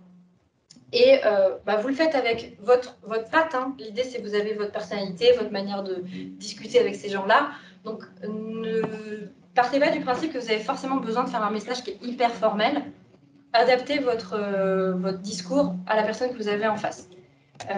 C'est bien de préparer des messages en amont, histoire que vous ayez déjà un petit peu une idée de chaque type de personne, comment vous allez les solliciter. Et nous, on vous donne des types de messages aussi. Vous en aurez, si vous lancez votre campagne, on vous donnera des types de messages à chaque étape pour que vous soyez sûr d'être à peu près dans les clous sur ce qu'il faut leur dire. L'idée, c'est de se dire, dans ce petit groupe de personnes, en général, il y a toujours une personne qui est super réactive, parce qu'elle a l'habitude de toujours être la première à répondre sur un message groupé, etc. Et du coup, va finalement répondre « Ah bah super, ah, c'est chouette que tu te sois lancé, et du coup, bah, ça y est, j'ai fait mon petit don, c'est good. » Et du coup, les autres personnes du groupe vont voir ce message, forcément. Et donc, elles vont se dire « Ah oui, bah alors du coup, faut que j'y aille aussi, parce qu'il y a déjà un tel qui a fait son don, donc bah, j'y vais, quoi. » Et du coup, ça lance une dynamique collective. Donc ça, c'est de le dupliquer sur l'intégralité de votre réseau personnel. Et une fois que vous avez fait le premier groupe le plus proche, deuxième groupe un peu moins proche, etc., vous arrivez à vos connaissances. Et les connaissances, souvent, elles sont beaucoup sous-estimées en financement participatif, parce qu'on se dit, je ne suis pas légitime vraiment d'aller solliciter des gens que j'ai connus à l'école, dans des formations, dans des loisirs, alors que ça fait déjà 5 ans que je ne pratique plus le badminton, j'en sais rien. En fait, non, il ne faut vraiment pas se poser cette question-là parce qu'il y a vraiment de très belles surprises. Et nous, tous les porteurs de projets nous disent, j'ai été bluffée sur les connaissances, je ne pensais vraiment pas que ces gens-là allaient donner. Et c'est vrai que pour le coup, franchement, ça se tente. En fait, j'ai envie de dire, c'est sûr qu'on peut avoir des a priori et se dire, ouais, mais là, j'ai l'impression de quémander de l'argent. Il ne faut pas se mettre dans cette position-là. Il faut se dire, je lance une campagne de financement participatif pour concrétiser mon projet. Et du coup, bah, si j'ai fait cette démarche, c'est parce que j'avais aussi envie de voir ce que ça donnait, quelles étaient les réactions des gens, avoir un retour. Parce que c'est presque le seul moyen, à moins de faire un sondage, entre guillemets une enquête sur votre activité, mais c'est le seul moyen que vous avez presque pour obtenir des retours de la part d'un public, que ce soit parce que vos proches sont légitimes aussi de dire oh, c'est sympa, bon courage, etc. Ils vous laisseront des commentaires sur la page de collecte. Donc vous allez avoir aussi une dynamique collective qui va se créer autour de votre projet, des gens qui vous font des retours, ça va vous motiver, parce que souvent on se sent un peu isolé quand on est dans son projet, qu'on le développe, et que bah, justement on est dans une phase où on est en train de chercher des financements, des trucs administratifs, etc. On a la tête dans le guidon et du coup on n'a pas du tout ce retour de la part d'un public potentiel, et du coup c'est une opportunité aussi d'avoir ce retour. Donc là pour le coup, les connaissances, ça va être intéressant de les solliciter en se disant que ça peut vous ouvrir aussi une porte supplémentaire pour aller toucher un public extérieur. Si je peux me permettre d'amender dans ce sens, c'est vrai qu'une campagne de financement participatif réussie, c'est aussi un bon argument vis-à-vis du banquier, des partenaires, en fait, pour prouver que vous êtes légitime. Oui, tout à fait. Je bois un petit... Oui.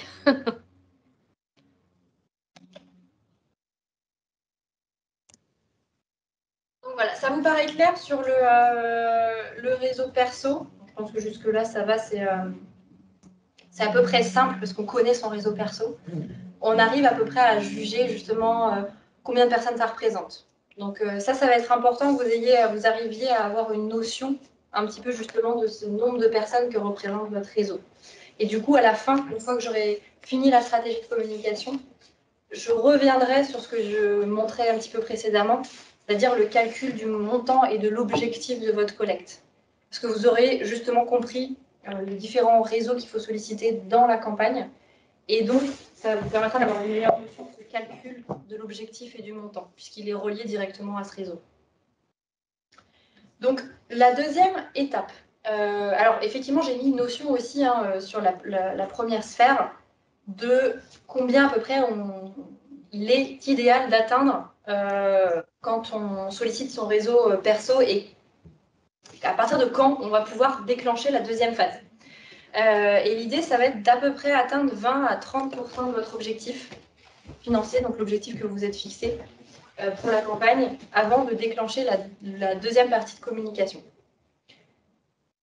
Donc là, après la deuxième phase, ça va être le lancement public. Donc là, à ce moment-là, vous allez pouvoir communiquer sur les réseaux sociaux. Avant, non. Il ne faut surtout pas vous lancer à communiquer sur les réseaux sociaux en mode public, justement. Donc, pas de communication sur vos pages perso ou pro. Tout se fait, pour la première semaine, tout se fait vraiment en message privé. uniquement. Pareil, vous pouvez avoir dans votre sphère de proches, en tout cas dans la sphère réseau perso, des gens qui vont vous dire est-ce que tu veux que je partage auprès de mon réseau? La première semaine, non, surtout pas. Il faut leur envoyer un petit message en leur disant oui, c'est sympa, mais je reviens vers toi du coup la semaine prochaine ou la semaine suivante s'il y a besoin de partager, mais là c'est trop tôt du coup dans la campagne pour le faire. Et c'est le cas. En fait, il ne faut pas griller des cartouches inutilement, parce que si vos proches vont communiquer auprès de leur réseau qui ne vous connaît pas du tout, et que vous êtes à, je sais pas, 10, 20% de votre objectif, ils vont arriver sur votre page de collecte, ils vont se dire « Oula, c'est pas super avancé, vu que je ne le connais pas, bon, c'est pas parce qu'on m'a prescrit le projet ou on m'en a parlé, que je l'ai vu sur les réseaux sociaux, que pour autant je vais faire un don. » Donc, il ne faut pas griller ces cartouches trop rapidement, et donc dire à son réseau perso de patienter pour partager. Ça va être. Donc, la deuxième semaine, ce lancement public sur les réseaux sociaux notamment peut se faire. Il n'y a pas que les réseaux sociaux qui vont être impliqués dans cette deuxième, troisième semaine, on va dire. Les réseaux sociaux, ils sont quand même importants. Le fait d'avoir à minima une page pro, hein, c'est-à-dire autour de son projet, sur les réseaux sociaux, ça va vous permettre de toute façon de centraliser de l'information pour votre futur ou votre clientèle, en tout cas, enfin, ça dépend le stade de votre entreprise. L'idée, c'est vraiment de se dire, un site internet, c'est bien d'en avoir un. C'est pas, ça, c'est très bien. Mais c'est pas là où vit une communauté. Site internet, c'est un lieu de passage, c'est un lieu où on stocke de l'info, c'est une vitrine, voilà. En revanche, un réseau social, c'est vraiment un endroit où vous allez pouvoir... Enfin, votre communauté va se sentir plus libre. Si elle a besoin de vous envoyer un message, vous poser une question. Ou si vous allez avoir envie de mettre de l'info, de l'actualité sur votre projet. Si vous avez envie de donner des infos sur, voilà, en ce moment, on a rencontré tel partenaire, tel prestataire, là, je suis en train de travailler sur tel aspect de mon projet. Voilà, faire des petits votes autour, je ne sais pas, hein, même si vous créez votre entreprise, vous pouvez leur demander de choisir entre... telle et telle couleur pour un visuel, pour un logo, etc. L'idée, c'est vraiment de se dire, un réseau social, c'est faire vivre votre communauté et l'impliquer dans votre projet. Ça, c'est vraiment important. Donc, ayez à minima une page sur les réseaux sociaux. Si jamais vous n'en avez pas et que vous êtes vraiment retors sur les réseaux sociaux, on pourra en reparler, hein, c'est toujours possible, mais c'est quand même mieux d'en avoir une à minima. L'idée étant de choisir, si vous n'en avez pas encore actuellement, une page sur les réseaux sociaux, enfin un réseau social où vous vous sentez à minima à l'aise quand même. Après, d'expérience, Facebook, c'est quand même une bonne base pour démarrer parce que vous pouvez partager des liens. Donc forcément, avoir une collecte, une campagne de financement participatif, c'est avoir une page internet quelque part en ligne et donc devoir partager cette collecte quelque part. Sur Facebook, c'est plus facile de partager des liens. Après, Instagram, c'est un très bon réseau social aussi qui a un petit peu ouvert ses fonctionnalités au niveau des liens, mais qui est un peu plus limité. Donc après, il faut vous poser aussi la question du côté stratégique. Sur Facebook, par exemple, il y a beaucoup de groupes, de communautés qui sont créés aussi, donc on peut réussir à aller trouver des réseaux connexes à ce projet. Voilà. Après, selon votre activité, si vraiment vous voyez que vous avez fait votre petite veille et que vous voyez quand même qu'au niveau de votre activité, Instagram, c'est quand même stratégique, il faut y aller. Vous pouvez avoir les deux, hein, Facebook et Instagram. Mais c'est vrai que du coup, Facebook, ça vous ouvre quand même pas mal de portes. Voilà. Après, Twitter, les autres réseaux, hein, Twitter, TikTok, etc., il faut se sentir à l'aise avec. C'est des réseaux qui sont plus spécifiques, qui ont leur propre code. Donc voilà, il faut être à l'aise et le sentir et voir s'il y a aussi un intérêt au niveau de votre projet. Hein. Parce que le tout, c'est pas de se dire j'aime bien ce réseau social, donc je me lance là-dedans. Est-ce que aussi votre clientèle, est-ce qu'elle va être intéressée? Est-ce que vous n'allez pas perdre du temps sur un réseau social qui ne rencontre pas sa clientèle? Donc après, effectivement, toutes les petites astuces là qui sont marquées, ajouter le lien dans la bio, maintenant il y a la possibilité même de mettre un lien sur une story, etc. Tout ça, c'est des petites choses qu'on vous explique dans les supports qu'on vous donne justement au moment du dépôt de projet. Il y a plein de petites astuces. Et nous, on pourra vous en donner, puisqu'on essaye sur nos propres réseaux sociaux aussi de donner des infos sur comment communiquer au mieux sur votre collecte. Donc, au-delà, effectivement, de ce lancement, alors là, je vous donne un tour d'horizon, un petit peu de ce qui peut se faire en termes de communication. Là, bah, les Ouzes, c'est un projet qui est à Brest aussi, qui a très, très, très bien marché. Et en fait, elles ont, vraiment dans leur communication, elles ont été hyper naturelles. Vraiment hyper naturelles. Ah.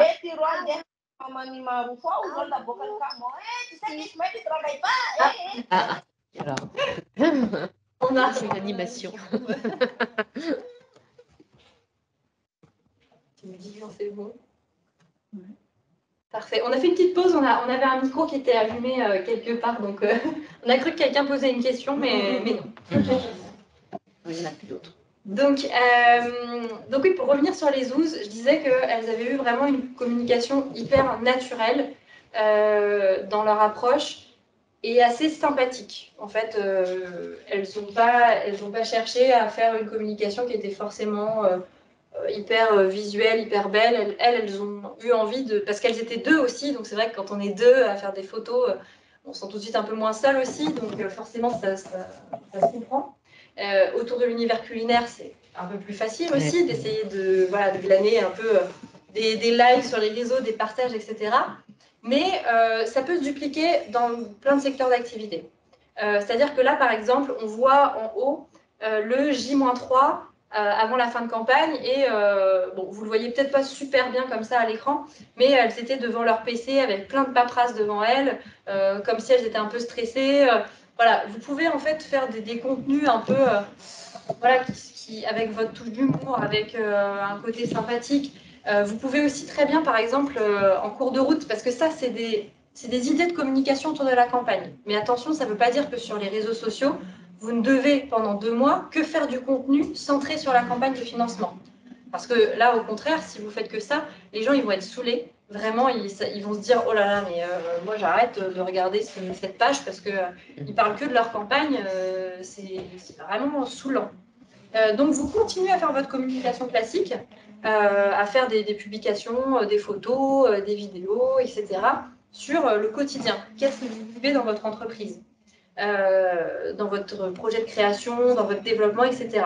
Et ça peut passer par des petites choses assez sympas, c'est-à-dire vraiment se dire au quotidien, si je rencontre un partenaire, un fournisseur local avec qui je vais travailler, et ben, le jour où je vois ce fournisseur local, on se fait une petite photo, ou je fais une petite photo de lui en action avec ses produits, avec sa machine, etc.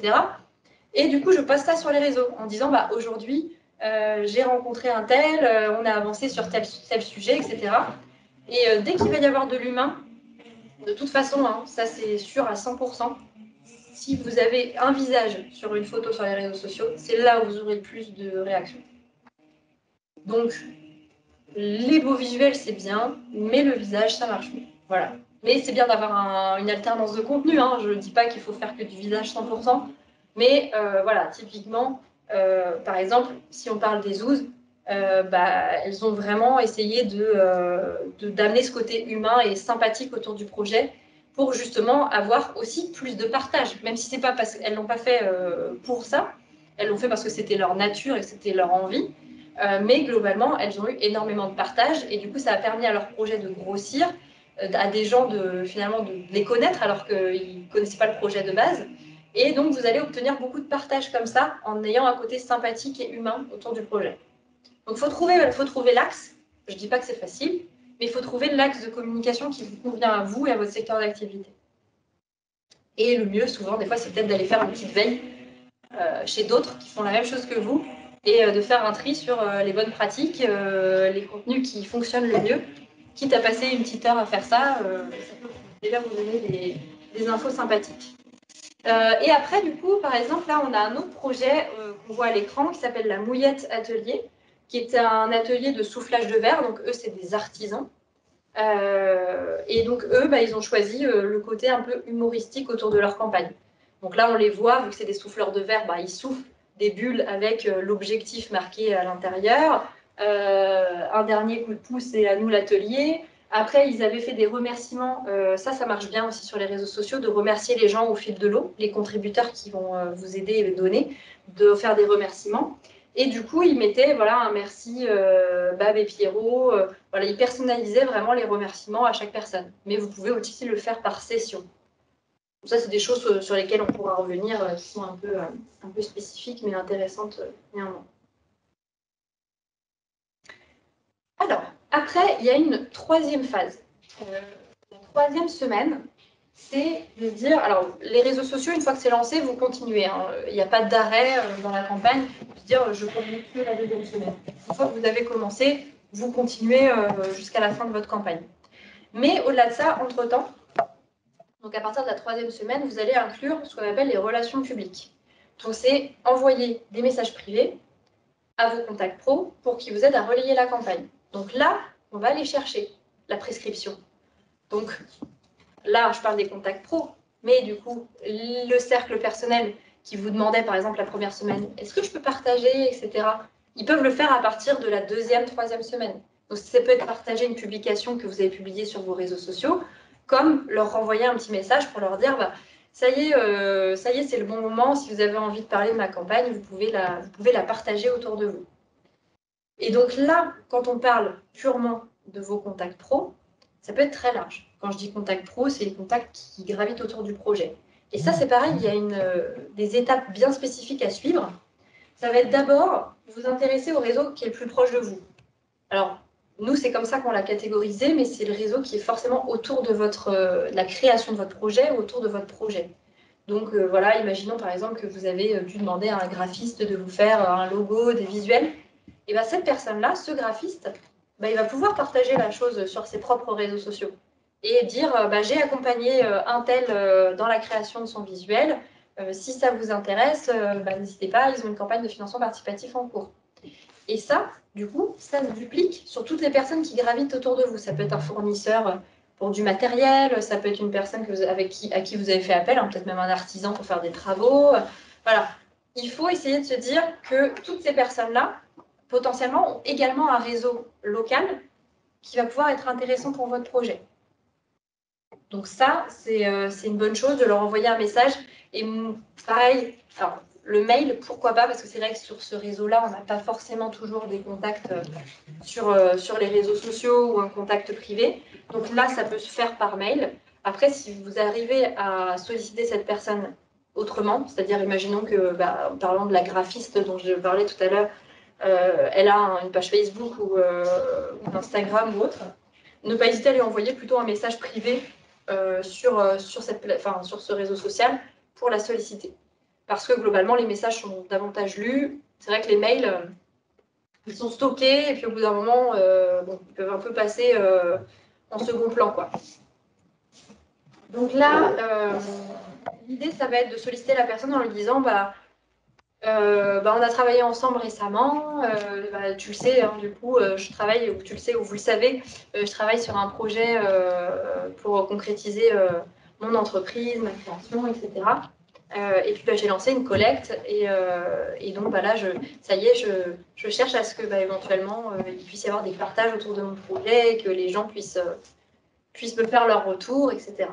Donc là c'est pareil, c'est des messages type qu'on vous donnera. Là, je l'ai dit en 2 mots, mais d'ailleurs, le message type qu'on vous propose est bien mieux. Et après, vous allez pouvoir vous intéresser donc là, je mets partenaires et fournisseurs pour la plupart des projets. C'est déjà inclus dans le réseau autour du projet. Mais voilà, entre autres, vu qu'on a la CCI peut être un partenaire. Donc, vous pouvez tout à fait également solliciter des partenaires autour de vous qui peuvent vous aider à relayer en fonction de leur communication, de leurs opportunités, etc. L'idée de le faire à la 3e semaine, c'est que ça laisse le temps aux gens, aussi d'ici la fin de la campagne, vu qu'une campagne, ça dure 2 mois en moyenne, de se dire, là, c'est peut-être pas le bon timing au niveau de ma communication, mais peut-être que d'ici 2 semaines, je vais pouvoir le faire, selon la personne, en tout cas. Donc, la 3e semaine, c'est le bon timing pour le faire. N'oubliez jamais, alors ça c'est vrai que je ne l'ai pas précisé, mais si vous rencontrez des gens physiquement et que vous leur parlez de la campagne de vive voix, oui, ça c'est OK. Mais alors, après l'avoir vu, vous lui envoyez un message numérique avec le lien de la collecte pour être sûr que la personne, vous lui disiez pas juste « Oh, ben tiens, tu vas sur Kengo et tu trouveras ma campagne ». Ça marche pas. Ça marche pas parce que les gens, aujourd'hui, ils ont l'habitude d'avoir des facilités. En fait, on leur donne le lien tout de suite sous la main et ils cliquent et ça y est, ils sont sur votre page de collecte. Juste dire « J'ai une campagne sur Kengo, tu vas sur Kengo, tu me trouveras ». Bon, on risque un peu de les perdre dans le vortex, quoi. Donc voilà, l'idée c'est vraiment de faciliter la tâche à chaque étape des gens et donc pré-mâcher le travail. Donc vous pouvez en parler, mais envoyez toujours un message derrière, un contact physique. Après, et ça c'est pareil, c'est un réseau auquel on ne pense pas et qui est pourtant super puissant, c'est le réseau local. Donc c'est-à-dire de se dire, imaginons par exemple, moi je suis implantée à tel endroit, et bien autour de moi, il y a des commerçants, des artisans, des producteurs locaux, des associations, une mairie. Et tous ces gens-là constituent mon réseau local. Et donc, potentiellement, des gens qui peuvent être intéressés par mon projet et qui peuvent m'aider et faire un don sur la collecte. Et donc, l'idée, c'est... Alors, déjà, dans un premier temps, vous pouvez démarcher les gens que vous connaissez, chez qui vous allez, peut-être à titre perso ou à titre pro, hein. Ça peut être un boulanger, ça peut être un fleuriste, ça peut être une association voilà, que vous connaissez déjà, mais aussi solliciter des gens que vous ne connaissez pas, mais qui font quand même partie de votre vivier local. L'idée étant de se dire qu'au-delà de la collecte et le fait qu'ils peuvent partager éventuellement l'information sur leur propre réseau, auprès de leur propre réseau, c'est que finalement cette relation, elle n'est pas inutile. Parce qu'on n'en sait rien. Demain, le fait de dire à un fleuriste, voilà, j'ai une campagne de financement participatif en cours pour un projet X ou Y, finalement, qu'est-ce qui vous dit que plus tard, cette personne-là, vous n'allez pas collaborer avec elle, parce que vous aurez besoin, je ne sais pas, pour l'inauguration, d'avoir des fleurs ou voilà, un bouquet, etc. Et à l'inverse, vous, si vous êtes, je sais pas, dans une activité de restauration, vous allez pouvoir faire un buffet pour un truc qu'elle va organiser, ou parce que quelqu'un fait des supports publicitaires et vous allez en avoir besoin. L'idée, c'est de se dire, voilà, c'est le bon moment pour réseauter, pour connaître aussi votre réseau local et que votre réseau local vous connaisse. Donc là, c'est... Voilà, ça se tente, il faut vraiment le faire et c'est la bonne opportunité pour le faire. Donc voilà, même si la personne, elle vous dit non, c'est pas grave. Elle vous connaîtra, quoi. Elle vous connaîtra et peut-être que même elle-même, à titre perso, même si elle ne partage pas sur sa page Facebook ou Instagram, peut-être qu'elle, à titre perso, elle ira sur votre page de collecte et elle fera un don. Même si elle n'a pas envie, elle vous dira, ouais, c'est pas super cohérent, les gens de mon réseau, ils vont pas comprendre pourquoi je partage ça sur ma page, même si j'aime bien, ça va pas être cohérent. Même s'il vous dit non, peut-être que lui ou elle est intéressé. Donc voilà, faut tenter cette carte-là. C'est clair pour ça? Ouais. Après, du coup, reste la dernière partie. Alors ça, pareil, ne surtout pas griller ses cartouches trop vite. Souvent, on se dit, si j'ai un article de presse, une interview radio sur mon projet, dès le début, ça va mettre le paquet et ça va amorcer les dons. Alors non, du coup, c'est vraiment un coup d'épée dans l'eau parce que, pareil, imaginons, première semaine, vous avez un super article, en plus super bien rédigé, super photo, et vous publiez ça sur vos réseaux, et c'est publié, bien sûr, dans la presse, etc. Et là, vous dites, non, il ne se passe rien. Bah oui, forcément, parce que votre page de collecte, elle est vide. Il n'y a presque pas de dons dessus ou très peu de dons. Donc les gens extérieurs qui ne vous connaissent pas, ils vont arriver sur une page où il n'y a rien ou peu. Et du coup, ils vont juste se dire, ah ouais, non, mais c'est pas crédible. Enfin, s'il n'y a rien eu dessus, je ne vais pas être le premier à faire un don, ou le deuxième ou le troisième. Donc, il faut vraiment attendre, pas se précipiter. Hein. À chaque étape, il vaut mieux limite nous passer un coup de fil et nous dire, voilà, par contre, je crois que première semaine, ça marche pas bien, deuxième semaine, enfin, voilà, vaut mieux nous contacter et nous dire, là, j'ai l'impression que ça bloque, plutôt que de vous précipiter en vous disant, ouais, je vais direct à cette étape-là, parce que là, ça marche pas, et se dire d'être impatient, en fait. Il faut surtout pas être impatient et se dire, ça va payer. Il faut juste trouver la bonne méthode. Et nous, on est là aussi pour vous aider si ça bloque et que vous nous dites, j'ai fait ça, vaut mieux retenter comme ça, par exemple. Donc les médias, ça va vraiment être à partir de la 4e semaine. L'idée étant en général d'aller chercher le dépassement entre 70 et 100%, voire 100% et au-delà. Donc en général, il vaut mieux éviter d'aller chercher les médias quand vous êtes en dessous de 50% de votre collecte. Voilà, là je dis 70-100, mais globalement, quand vous êtes en dessous de 50%, voilà, faut attendre un petit peu. Les médias, ça va être simple, il ne faut pas trop se prendre la tête sur le contenu que vous leur envoyez. Globalement, de toute façon, ils iront sur votre page de collecte, hein. Mais vous pouvez faire un copier-coller de votre page de collecte, parce que votre page de collecte, elle dit tout. C'est quel est votre projet, à quoi vont servir les dons, et qui vous êtes. Donc c'est ce qu'ils ont besoin comme contenu, comme info pour faire leur article. Et de toute façon, s'ils sont intéressés, ils vous contacteront, parce qu'il faut qu'ils viennent faire une photo de vous. Parce que les médias, ils ont tout compris. Ce qui marche le mieux, c'est les photos des gens, c'est l'humain. Et du coup, c'est tout le temps ça qu'on voit, et c'est tout le temps ça qui fonctionne. Et du coup, les relais dans la presse, en radio ou en télé, c'est de l'humain. C'est de l'humain et c'est ça qui fonctionne. Et c'est pour ça que c'est le contenu qui marche le mieux sur les réseaux sociaux aujourd'hui. Donc là, vous pouvez envoyer un contenu assez simple, par mail dans un premier temps, et éventuellement les relancer par téléphone. Nous, on vous redira tout ça, mais c'est hyper simple de trouver des contacts médias. Des fois, on se dit, je vais jamais y arriver, je vais atterrir à quelque part et personne ne verra mon mail. Ne passez pas par les sites internet, il faut passer par les réseaux sociaux. Donc déjà, ça c'est une première base, et nous, on pourra vous donner d'autres astuces s'il faut.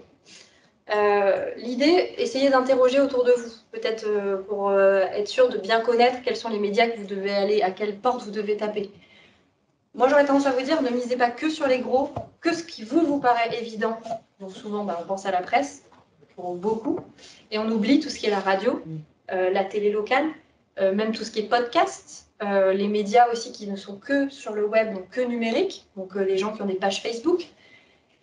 Et ça peut aussi être des influenceurs. Arrivé à un certain point, si on a envie aussi, on peut aller se dire, je vais taper à la porte de quelqu'un qui a un secteur d'activité qui est proche, enfin, qui a des affinités qui sont proches de mon secteur d'activité. Et ça, en général, il faut le faire quand vous êtes vraiment proche, que vous frôlez les 100%, et que là, la personne va se dire, ouais, je ne mets pas les pieds dans un panier de crabes, quoi. Donc ça peut être intéressant. Et nous, tout ça, c'est des astuces complémentaires qu'on vous donne en cours de collecte, notamment parce qu'il ne faut pas le faire trop tôt aussi. Donc c'est pour ça qu'on vous donne ces astuces à la fin. Voilà pour les médias. Qu'est-ce que je peux vous dire de plus? Je pense que c'est à peu près tout. Forcément, quand vous aurez des relais dans les médias, postez-les sur les réseaux sociaux. Et ensuite, va arriver, alors je ne sais pas si je ne l'évoque pas là, mais là on voit globalement des idées de parution, hein. Donc là, par exemple, on voit, pour remontrer les ouzes, voilà. Par exemple, sur un contenu classique, comme on le voyait tout à l'heure, elles étaient autour de 50, 60 personnes qui interagissaient avec la publication. Là, on voit tout de suite, il y a plus de 100 personnes, 34 partages. Et le fait justement d'optimiser, de relayer votre article, de remettre le lien de la collecte, vous allez obtenir des partages. Et donc, les gens auront systématiquement le lien de la collecte Kengo sur la publication. Et donc, vous allez attirer davantage de monde. Et l'article de presse, l'interview radio, la parution télé, etc., c'est vraiment des super outils. Donc voilà, là on voit un peu les types de médias, France Bleu, le Télégramme, France 3. Alors, je reviens juste sur cette dernière étape des médias. Je vous disais donc relayer sur les réseaux sociaux. Super. Ok. Donc, relayer sur les réseaux sociaux et super important parce que là, vous vous dites, ok, 4e semaine, c'est bien, mais il reste encore un petit bout de chemin avant la fin de la campagne. Qu'est-ce que je fais pendant ce temps-là? Je fais rien, je laisse vivre. Eh ben non. En fait, arrivé justement à cette 4e semaine, donc au bout d'un mois de collecte, eh ben, il y a plein de gens parmi les cercles proches, pros, les connaissances, tout ce petit monde, il y a plein de gens qui n'auront pas encore donné. Vous les avez sollicités une fois, mais il faut les relancer. Donc du coup, les médias, le fait d'avoir des retombées médiatiques, vont vraiment beaucoup vous aider à aller vous envoyer des messages. Par exemple, si on parle rien que pour les proches, hein, les amis, la famille, les connaissances, à qui vous avez envoyé un message groupé, et ben, il y a peut-être des gens qui n'auront pas donné jusque-là parce que ils sont passés à côté, ils n'auront pas eu le temps, etc. Et du coup, vous allez pouvoir ne pas être lourd, parce que souvent on a un peu peur quand on va relancer les gens, surtout dans le cadre d'une campagne de financement participatif, de se dire oh, je vais avoir vraiment l'air hyper lourdingue, de leur envoyer un message en disant en fait, tu as vu mon message, j'ai ma campagne, est-ce que tu peux? C'est un peu embêtant, parce que du coup là, on se dit bon, autant la première fois ça va, j'insiste pas, je leur envoie l'info. Et du coup là, on se retrouve un peu embêté. Et donc le fait d'avoir un média, et bien en fait, vous allez aborder la chose d'une manière hyper différente en leur disant, vous mettez le lien, hein, bien sûr, vous envoyez le média dans la conversation groupée, vous dites, ah, je viens d'avoir une parution dans tel journal, dans telle radio, et du coup, n'hésite pas à faire un tour, la campagne, elle est toujours en cours. Hop, c'est simple, efficace. Bon là, si la personne, elle se dit pas crédibilité 100%, vous avez une parution média, et vous envoyez un message hyper court, hyper concis, normalement là, ça repart. Ça repart tout de suite et là vous avez un regain d'énergie parce que justement arrivé à un mois de campagne en général au milieu, il se passe un gros creux et si vous ne faites pas ces relances, du coup ça va peiner un peu sur la fin, quoi. Et donc dans ces relances, vous gardez la même logique que depuis le départ, de la personne la plus proche jusqu'à la personne la plus éloignée. Donc on fait la même chose, les proches, les connaissances, le réseau autour du projet et pro, et ainsi de suite. Donc voilà, et comme ça, du coup, vous couvrez l'intégralité de votre campagne, c'est fluide, vous avez des dons régulièrement. Donc ça, c'est vraiment la clé. Les médias, ils sont stratégiques à ce moment-là aussi pour vous aider dans vos relances, en fait. C'est clair? Oui. Parfait. Je réfléchis à ce que j'aurais pu oublier de dire. Je pense qu'on est pas mal. On est pas mal. Et oui, l'important, c'est vraiment de pas griller ses cartouches trop vite parce qu'on s'impatiente pas. Ça, c'est vraiment important de faire confiance à la stratégie. Cette stratégie-là, elle existe depuis un petit moment maintenant. Nous, on y rajoute notre touche, nos conseils et nos astuces parce que, voilà, par exemple, le fait de vous dire les mails, c'est très formel. Évitez de vous lancer là-dedans et essayez de privilégier un autre canal si vous avez la possibilité, même ne serait-ce qu'un SMS avec le lien de la campagne, si vous n'avez pas d'autres possibilités, c'est mieux. Ça, c'est pas forcément des choses que vous aurez forcément dit systématiquement, vous auriez opté pour les mails et ce serait un peu passé à la trappe, quoi. Donc, puis le mail, on a tendance à prendre des largesses niveau texte et du coup, tout de suite, la personne, elle ouvre le truc, elle fait oui, je reviendrai plus tard. Je le mets en non lu et je reverrai ça plus tard. Alors que dans un message groupé, c'est bête, mais c'est plus vivant. En plus, on peut mettre des smileys, des emojis, on peut, un lien. C'est tout de suite plus sympa. Je crois qu'il y a encore des... Dis donc, les gens se connectent, déconnectent. Ok, et ben c'est pas...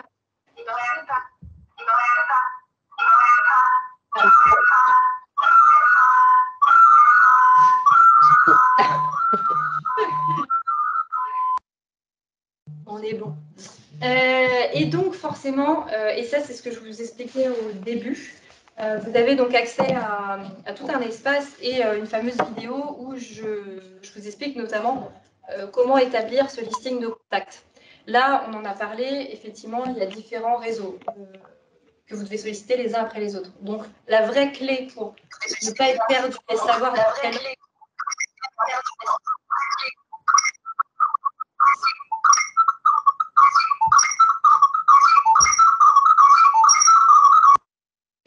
C'est bon. Elle allume son micro à chaque fois. Donc la vraie clé, c'est vraiment de créer un listing de contacts dans cet ordre-là, en fait, de la personne la plus proche à la plus éloignée. Et comme ça, vous aurez en fait une colonne où vous direz, cette personne, c'est OK, c'est fait. Telle personne, elle a donné, parce que comme vous avez accès au listing contributeur, vous pouvez aussi recouper les infos. Cette personne-là, je dois la relancer. Cette personne-là, elle a partagé. L'idée, c'est d'avoir un outil de suivi, même si vous êtes plus ou moins régulier sur l'outil. Au moins, vous saurez à chaque étape comment, à qui vous devez en parler, en fait, tout simplement, ne pas être complètement perdu. Arrivé à la deuxième semaine, vous vous dites, alors, qu'est-ce que j'ai fait, moi, déjà Du coup, vous allez regarder ce que vous avez envoyé comme message privé. C'est une galère, donc vraiment, essayez de créer cette liste, même si vous êtes plus ou moins régulier sur le fait de tout remplir, vous saurez dans quel ordre vous allez devoir travailler. Et par exemple, voilà, intégrer si vous avez besoin de mettre des numéros de téléphone, un lien de page Facebook pour éviter d'avoir à chaque fois à rechercher à qui vous devez envoyer un message, le contact d'un média. Enfin, vous allez avoir ça qui est centralisé à un seul endroit et ça va être un outil qui va être hyper efficace pour gérer votre campagne. Dernière chose, avant de passer au temps d'échange, comment on définit son objectif financier? Qu'est-ce qu'on peut atteindre en financement participatif? Qu'est-ce qui est atteignable? Qu'est-ce qui est raisonnable par rapport à son projet? Et bien justement, tout ce que je viens de vous dire par rapport au réseau que vous avez autour de vous et ce listing de contacts, c'est se dire combien j'ai de personnes à peu près autour de moi qui peuvent m'aider. Et ça, je le multiplie par à peu près 50 € de dons moyens. Je vous ai dit 60 tout à l'heure, mais si on veut jouer la sécurité, on prend 50 € à peu près. Et on se dit, ben voilà, j'ai 100 personnes dans mes contacts, 50 € de dons moyens, je peux à peu près atteindre 5 000 € en financement participatif. Ou après, ça se fait à l'inverse aussi. Vous vous dites, ok, ben, moi, mon objectif, c'est tant. Si je le divise par 50, ça me donne tant de personnes. Est-ce que c'est jouable? Est-ce que vraiment, je ne suis pas un peu au-dessus? Ou est-ce que finalement, non, je pense que là, je suis large, je peux aller chercher un objectif plus élevé. Sachez une chose, c'est que de toute façon, votre objectif, il peut être dépassé. Il n'y a pas de plafond. Donc, il vaut mieux se fixer un objectif.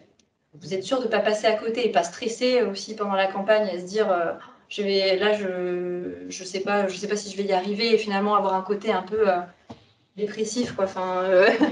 En milieu de campagne, on se dit oulala, mais je ne vais pas y arriver. Donc, il vaut mieux se fixer vraiment un premier objectif où vous savez que vous allez pouvoir y aller sereinement et même que psychologiquement, que ce soit pour vous ou pour les contributeurs, finalement, cette campagne, elle soit positive. C'est que du coup, vous allez rapidement, quand je dis rapidement, c'est pas en une semaine, mais arriver à votre objectif. Plus les gens vont se dire « Ah ouais, ça avance bien », plus ils vont déclencher facilement leurs dons, plus ils vont avoir confiance en votre campagne. Et donc, de se fixer un premier objectif qui semble atteignable et raisonnable, c'est vraiment le mieux. Et ensuite, vous déclenchez le palier suivant en disant bah, « Voilà mon deuxième objectif, voilà mon troisième objectif ». Mais voilà, l'essentiel, c'est vraiment de... partez pas non plus sur 50 € de premier palier, mais voilà, c'est vraiment de se dire est-ce que ça semble jouable? Est-ce que voilà, 100 personnes pour un objectif de 5 000 €, est-ce que les 100 personnes, je les ai, je peux les avoir dans mon cercle proche, dans mes connaissances, dans mon réseau pro? Est-ce que c'est OK? En gros, c'est comme ça qu'il faut réussir à savoir si c'est un objectif qui vous convient. Et pas se dire voilà, j'ai des devis, j'ai un devis pour ça, un devis pour ça, un devis pour ça, je fais la somme et je mets ça en financement participatif. Ça ne fonctionne pas. Enfin, ça peut fonctionner, mais globalement, ce n'est pas le bon calcul. C'est pas comme ça qu'il faut réfléchir, quoi. Voilà. Et ben voilà, bon, j'ai terminé. Temps d'échange. Voilà. Est-ce qu'on va peut-être commencer par les questions sur place? Et puis, dans un second temps, faire les questions des personnes qui sont en visio. Ouais, c'est OK? Parfait. Du coup, pour vous, est-ce qu'il y a déjà des choses... Moi, je ne suis pas là pour la fin. Elle est stagiaire. C'était pour commencer par une femme. J'ai pas bien compris là, juste ce que vous venez de présenter sur la façon de fixer la cagnotte. Enfin, la cagnotte, le montant qu'on souhaite lever. Si on fait l'ensemble des factures, c'est moins pertinent. Ouais, en fait, l'erreur, justement, c'est de se dire, par élimination, voilà, j'ai fait mon prêt, j'ai fait mon business plan, pour parler avec des grands mots, et le restant, ce que j'ai besoin, c'est ça, ou alors de se dire, bah voilà, par exemple, j'ai besoin de telle machine, j'ai besoin de faire tels travaux, et du coup, si je fais le total des devis ou du restant que j'ai besoin, ça me fait 15 000 €. Donc, je devrais fixer 15 000 € en financement participatif. C'est simple. Sauf qu'en fait, si vous fixez 15 000 €, le problème, c'est que ça ne correspond peut-être pas en fait, à la nature de votre réseau et au nombre de contacts que vous avez qui peuvent vous aider en financement participatif. Donc, il faut éviter de raisonner comme ça en se disant je fais des totaux, une coupe mal taillée et ça va le faire. En fait, il faut surtout se dire est-ce que, là pour le coup, 15 000 €, est-ce que j'ai 300 personnes qui peuvent m'aider dans mon réseau? 300 personnes et 100 personnes, c'est pas la même chose, quoi. Ouais, bien sûr. Donc, il vaut mieux se dire, je me fixe un objectif qui est atteignable en fonction du nombre de contacts qui peuvent m'aider, quitte à le dépasser, parce qu'il n'y a pas de souci à le dépasser, bien évidemment, et à se fixer d'autres objectifs. C'est plus clair? C'est plus clair. Ouais. Juste pour rappel, hein, si on n'atteint pas son objectif, alors sur Kengo, il y a une marge. Du coup, la campagne est, entre guillemets… Ouais, alors, j'ai effectivement échoue, pas… quoi, hein, donc, j'ai effectivement pas… je l'ai précisé au début, le seuil de réussite à 70%.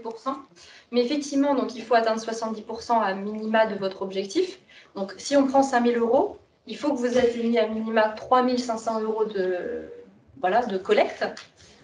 Si jamais vous n'atteignez pas les 3 500 €, effectivement, la campagne, elle n'est pas réussie. Et du coup, les gens sont remboursés. C'est opération nulle, entre guillemets, quoi. D'où l'intérêt d'avoir un objectif raisonnable, hein, quitte à le dépasser. Exactement, c'est ça. Et peut-être, ah oui, excusez-moi. Allez-y, vous étiez en train de parler. Le partenariat entre la CC et Kengo. Oui, Oui, il y a une. En fait, normalement, parce que forcément, les plateformes se rémunèrent de cette manière-là, il y a une commission qui est prélevée sur le total collecté, qu'à partir du moment où c'est réussi. Hein, donc, si c'est en dessous de 70%, il n'y a pas de commission de prélevée, les gens sont remboursés. Donc, là, il y a rien, entre guillemets, rien qui se passe. Et à partir des 70%, normalement, nous, on a une commission qui est différente entre les 70 et les 100%, et 100% et au-delà. Normalement, c'est 10,5% qui sont prélevés entre 70 et 100%. Mais du coup, dans le cadre du partenariat avec la CCI, c'est 8% de commission dès les 70% de réussite. C'était ma question. Et ben, ça. C'est-à-dire que la personne soit recommandée par un conseiller. ben, en fait, souvent, la personne dit qu'elle est… C'est ça. En fait, nous, on Elle a a… été suivie par la CCI. Ouais. Dans le formulaire, quand les gens déposent dans le formulaire, on leur demande est-ce que vous êtes en contact avec l'un de nos partenaires. Okay. Il y a une liste, ils choisissent le partenaire, et nous, à partir de là, du coup, on les inclut, on discute avec eux pour savoir dans quel cadre ils sont suivis, mais à partir de là, on les inclut dans le partenariat. Est-ce qu'il y a un coût, hormis cette contribution sur les sommes collectées, sur le package que vous fournissez, l'aide que vous fournissez ou pas? Non, ça fait partie de… Le service fait partie de la commission. Et après, juste, donc vous acceptez à partir de 70%, vous considérez hein, que la campagne est réussie. Il me semble que beaucoup de plateformes, il faut aller au 100% en fait. Oui, c'est ça. Ouais. Oui, Ulule ou KissKissBankBank, par exemple, pour citer les plus grosses, c'est 100% ou rien. C'est ça. Est-ce que pour vous, c'est un outil qui peut être utilisé comme de la communication? Ah, complètement. Oui, oui, tout à fait. Il y a aujourd'hui, encore plus qu'avant, des porteurs de projets qui viennent en se disant ce que je vais collecter, ça sera un bonus. Ce sera vraiment que du bonus financier pour acheter un matériel que je n'aurais pas acheté tout de suite ou faire tel type de travaux. Voilà, Pour se faire connaître. Exactement. Le but, pour maintenant, on va dire peut-être un tiers des porteurs de projets, c'est davantage de communiquer et de servir de cet outil pour faire de la communication et élargir leur communauté. Ça permet de créer déjà aussi une liste de prospects et de futurs clients. Ouais, tout à fait.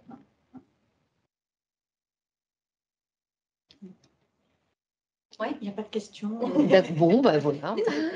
Redemander. Ouais. Est-ce qu'il y a des questions sur les personnes qui sont en visio? N'hésitez pas à ouvrir votre micro, je pense qu'ils peuvent les ouvrir. Oui, maintenant. Oui. Ouais, ok. Est-ce qu'il y a des questions du coup sur les personnes en visio hein? Oui. Bonjour. Nous, on n'a pas bien entendu le pourcentage de la commission. C'est 8%. 8. Merci. Ça va, c'était clair pour vous sinon? Oui, Oui, très plutôt, bien. merci. Ouais, très clair. Dans ces 8% de commission, si je comprends bien, donc, il y a bien évidemment la collecte des fonds, la sécurisation, leur tracking, j'imagine, parce qu'il peut y avoir des financements qui peuvent être un peu funky, voire TrackFin ou ce genre de choses-là. Il y a toute la partie conseil, donc avec les outils dont vous parliez tout à l'heure, les fichiers Excel, etc., et l'accompagnement. Par contre, dans les 8%, toute la partie communication ou assistance à la communication, là, d'un point de vue plus pratique, n'est pas inclus. Vous, c'est plutôt une checklist.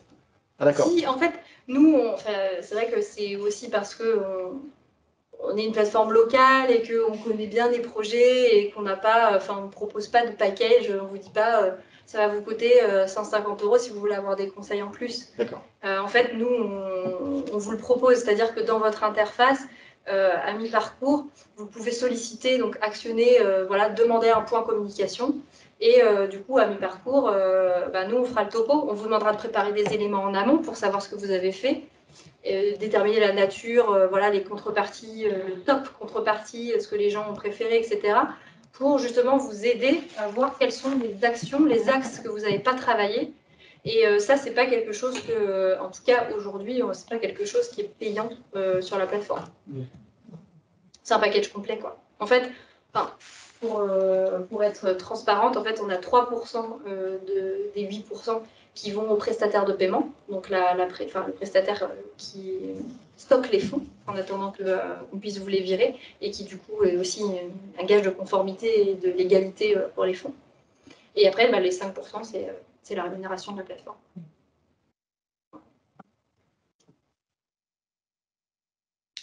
Bonjour. Bonjour. J'avais une question moi aussi sur la définition des objectifs, si je peux me permettre. Oui, bien sûr. Vous avez dit qu'il était important de mettre un objectif qui soit atteignable plus tôt. Et moi, je suis partagé entre deux sentiments. C'est celui un peu de l'urgence des contributeurs pour atteindre la cible et celui d'une fois la cagnotte, l'objectif dépassé. Est-ce qu'il n'y aurait pas un ralentissement justement parce que les gens se disent bon il a atteint son objectif. Quelle est l'importance de fixer un objectif qui soit justement quand même ambitieux pour créer ce sentiment d'urgence? Ouais, bien sûr. Non, mais c'est légitime. C'est vrai que j'en ai pas parlé. Mais justement, les 3/4 des porteurs de projets se disent que justement les contributeurs vont arrêter de donner s'ils arrivent sur une page de collecte qui est déjà complétée, entre guillemets, alors qu'en fin de compte, c'est tout l'inverse qui se passe. C'est-à-dire que psychologiquement, en fait, ils ont tellement plus besoin de prendre confiance dans le projet qu'ils vont directement regarder les contreparties sans avoir même besoin de regarder quel est le projet, à quoi vont servir les dons, etc. Ils vont directement s'intéresser aux contreparties. Et en fait, il y aura un gage de confiance naturelle dans le projet. Et finalement, ils vont se dire, c'est un projet qui fonctionne, qui cartonne, donc c'est top, quoi. Et ils ne vont pas se poser cette question. Et au contraire, aujourd'hui, on a quasiment, je pense que c'est 80% des collectes qui dépassent leur objectif. Et on a des collectes qui terminent à 150% en moyenne, quoi. Peut-être pour pallier à ça, ce qui est important, c'est de dire si j'atteins tel objectif, mon premier objectif, je vais acquérir ça pour ma future entreprise. Ah oui, si j'atteins tel autre objectif, je pourrais faire ci.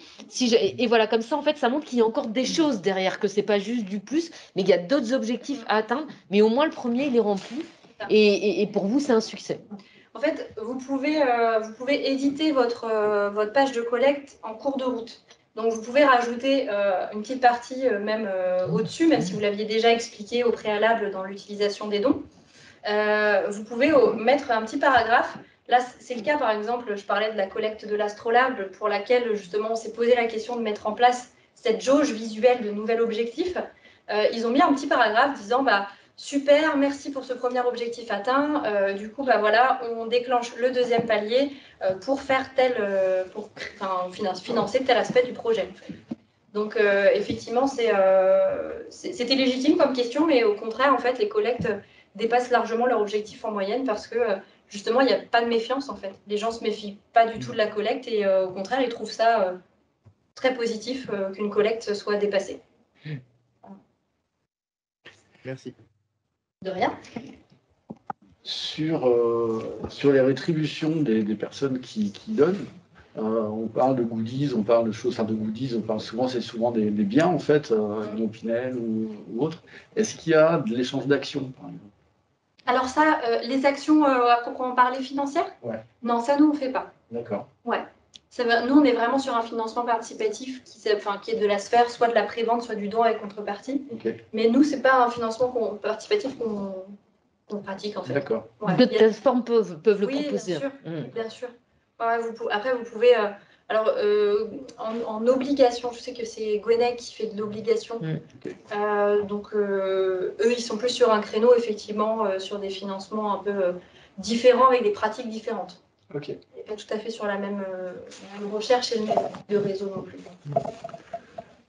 Est-ce qu'il y a une formule qui marche mieux l'une que l'autre entre la prévente et les dons avec contrepartie? Alors, ça dépend. En fait, ça dépend vraiment la manière dont vous voulez présenter les choses. C'est plus une histoire de présentation que de fonctionnement, parce que les deux fonctionnent très bien.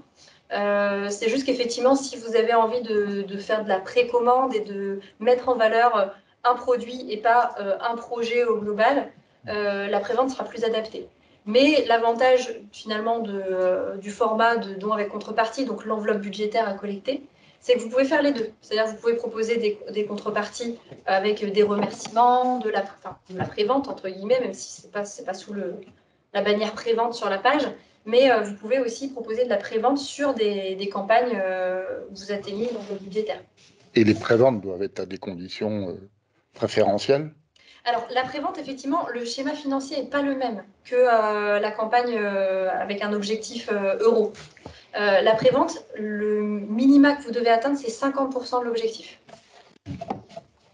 Donc ça, effectivement, c'est différent de l'autre type de campagne. C'est un seuil de 50% et c'est 8% d'objectifs de base aussi. 8% d'objectifs, 8% de commission.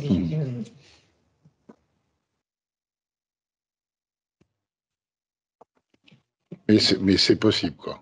Oui, totalement. Sur du monoproduit ou sur une offre très très restreinte. En fait, c'est même pas forcément monoproduit. Après, on a eu, par exemple, je montrais hop, si je remonte ici, vous allez voir un peu les types de prévente. Hop, si je le mets en grand. Donc, vous pouvez avoir, là, par exemple, Coupon, on était sur de la mode. Après, il y a tout ce qui est dans l'univers culturel aussi, hein, où eux, pour le coup, ils n'étaient pas mono-articles. En fait, ils ont proposé plusieurs produits. Et c'est juste que les paliers sont différents, les gens choisissent et ça se compose comme ça. Mais en fait, c'est pas besoin d'être juste un seul produit. Ça peut être un produit à telle couleur, un produit avec une autre couleur. Ça peut être voilà, des packages aussi. Des lots de produits, par exemple l'agenda, en l'occurrence, on pouvait en prendre un ou on pouvait en prendre 10. En fait, on peut choisir sa quantité aussi.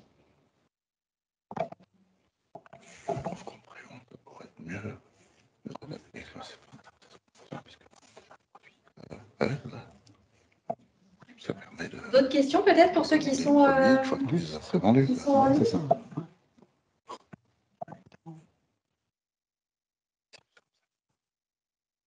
Ouais, moi j'avais une autre question.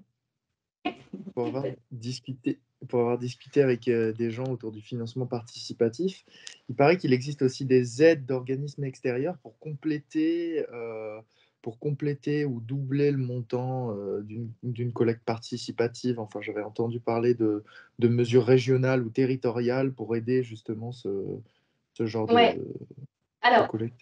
On a eu, depuis 2015, avec la région Bretagne, un dispositif uniquement pour les jeunes, qui était de 18 à 29 ans, qui est sous la bannière ça s'appelle Accélérateur Initiative Jeune.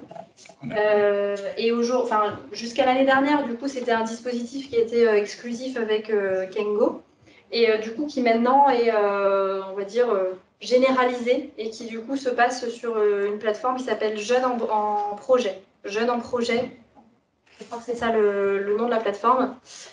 Et où vous pouvez demander la subvention, mais elle est davantage limitée que ce qu'elle était par le passé. C'est de l'ordre de 2 000 € aujourd'hui, mais si ça vous intéresse, vous pouvez aller faire un tour sur jeunes en projet. Et après, nous, en fait, on a des partenariats, effectivement, soit annuels, soit sur le long terme, avec certains organismes, certaines structures, soit dans le cadre de leur communication externe ou interne, qui peuvent effectivement mettre de l'argent sur des projets en cours de collecte. Donc ça Il n'y dépend. avait pas Impact Bretagne ou Impact Bretagne ou quelque chose comme ça, non? Ah, ça ne me dit rien, Impact Bretagne. Comme ça, chez nous, en tout cas, là, ça me dit rien, mais on va regarder. Merci beaucoup. Mais effectivement, nous, on a, entre autres, selon la thématique du projet, si on est sur des transitions écologiques, climatiques, environnementales, on a effectivement des propositions avec Finistère 360, qui est une structure aussi du coin. Voilà, enfin, entre autres, hein, il peut y avoir des sujets selon les périodes, en fait. Ça répond à votre question? Oui, merci. Merci.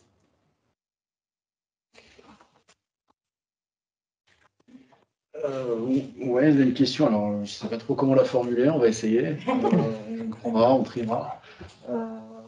On est dans une logique très régionale, finistérienne. Moi, ce que je me demande, en fait, c'est comment on peut capitaliser les uns sur les autres. Typiquement, sur les business que j'ai créés, c'est naturellement plus de points de dégagage, par exemple. En fait, c'est 3 fois plus cher que les autres .com, .fr. Et quand on regarde ça, l'assistance qui était générée était absolument nulle, en fait. Il n'y avait absolument rien. Il n'y avait aucune fourniture de moteur de référencement ou de moteur d'adresse ou d'annuaire ou d'autres points de dégagage pour pouvoir créer des synergies entre nous. Ce qui, à mon sens, est génial, parce que quand on prend un point de dégagage, c'est qu'on a une démarche vachement militante, en fait. Et qu'on veut ancrer sa marque et sa boîte dans le territoire. Il y a une autre démarche que j'ai identifiée aussi, c'était par exemple d'obtenir le label produit en Bretagne. Ah oui, c'est payant. Et qui est payant, en fait. Oui, c'est payant. Et donc, je me dis qu'on est sur ces logiques-là. Et comment on pourrait faire en sorte, est-ce que c'est possible, c'est ça que je vais essayer de formuler dans ma question, c'est de faire en sorte qu'on ait des tarifs préférentiels, ou qu'on ait des coups de pouce, ou qu'on ait justement par ces... Alors certes, c'est des entreprises ou c'est des organismes qui sont publics ou parapublics, ou associatifs, mais qu'on puisse capitaliser sur nos forces, en fait. Et donc, le fait de... Peut-être en ayant un financement participatif ou une campagne réussie sur Kengo, on puisse avoir 30% sur la cotisation de Oui, ok, oui, je vois bien l'idée. Oui, c'est complètement une idée qui pourrait se créer entre... Voire un an de gratuité, par exemple. Alors, après, je produis en Bretagne, nous, on s'y est intéressé aussi, mais bon, pareil, on reste une start-up et forcément, on n'a pas passé le cap non plus. Mais effectivement, après, ça reste à créer, hein, c'est tout à fait un dispositif où se dire, plus on est chauvin, plus on a de réduction chez les autres. Ça pourrait tout à fait... Alors comme ça, je ne connais pas de passerelle existante entre les organismes qui existent, mais ça pourrait être intéressant, effectivement, avec Point BZH, qui est du coup une structure créée, hein, l'association Point BZH, qui est un de nos partenaires aussi. C'est vrai qu'on ne s'est jamais consulté en se disant, bon tiens, il y a peut-être un truc à faire avec des réductions sur le territoire. Mais, ou du travail collaboratif entre nous, entre nos sociétés. Parce que, le collaboratif est c'est un peu le cas quand même de l'écosystème globalement, parce qu'en Bretagne, on est quand même plutôt du genre à ne pas se voir soit concurrents, soit sur des marchés. Voilà, on est plutôt dans un bon esprit, dans une bonne dynamique à se préconiser les uns les autres sans aucun souci. Donc c'est déjà collaboratif. Après, c'est vrai que l'aspect financier et préférentiel, c'est pas quelque chose qui existe, en tout cas à ma connaissance. Mais ça pourrait être... Peut-être qu'une institution animatrice du territoire au niveau économique pourrait nous aider pour ça. On est sur des stratégies politiques là qui, bon, c'est pas l'objet en fait hein, de cet atelier.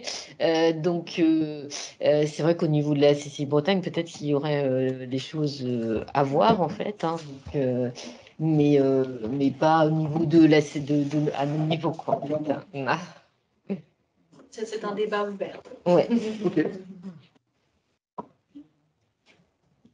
C'est bon pour tous ceux qui sont en ligne aussi? C'est OK? Je vous remercie. Peut-être qu'on va pouvoir clore la réunion là. Alors, juste une petite question très pratico-pratique. Si on veut prendre justement un temps avec vous pour des questions un peu plus précises sur le projet, etc., y a-t-il une adresse mail en particulier sur laquelle on peut vous contacter, un numéro ou juste en retour de mail par rapport au mail qu'on a déjà reçu par rapport à cette réunion? Oui, alors je pense que si je dis pas de bêtises, Marie-Laure va vous transmettre mes coordonnées par mail.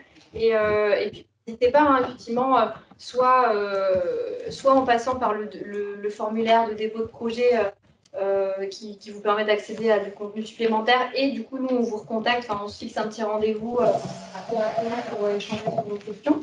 Et ou sinon, sans déposer forcément le projet, passer un peu de fil pour avoir des infos complémentaires et que ce soit un peu plus spécifique sur votre domaine d'activité.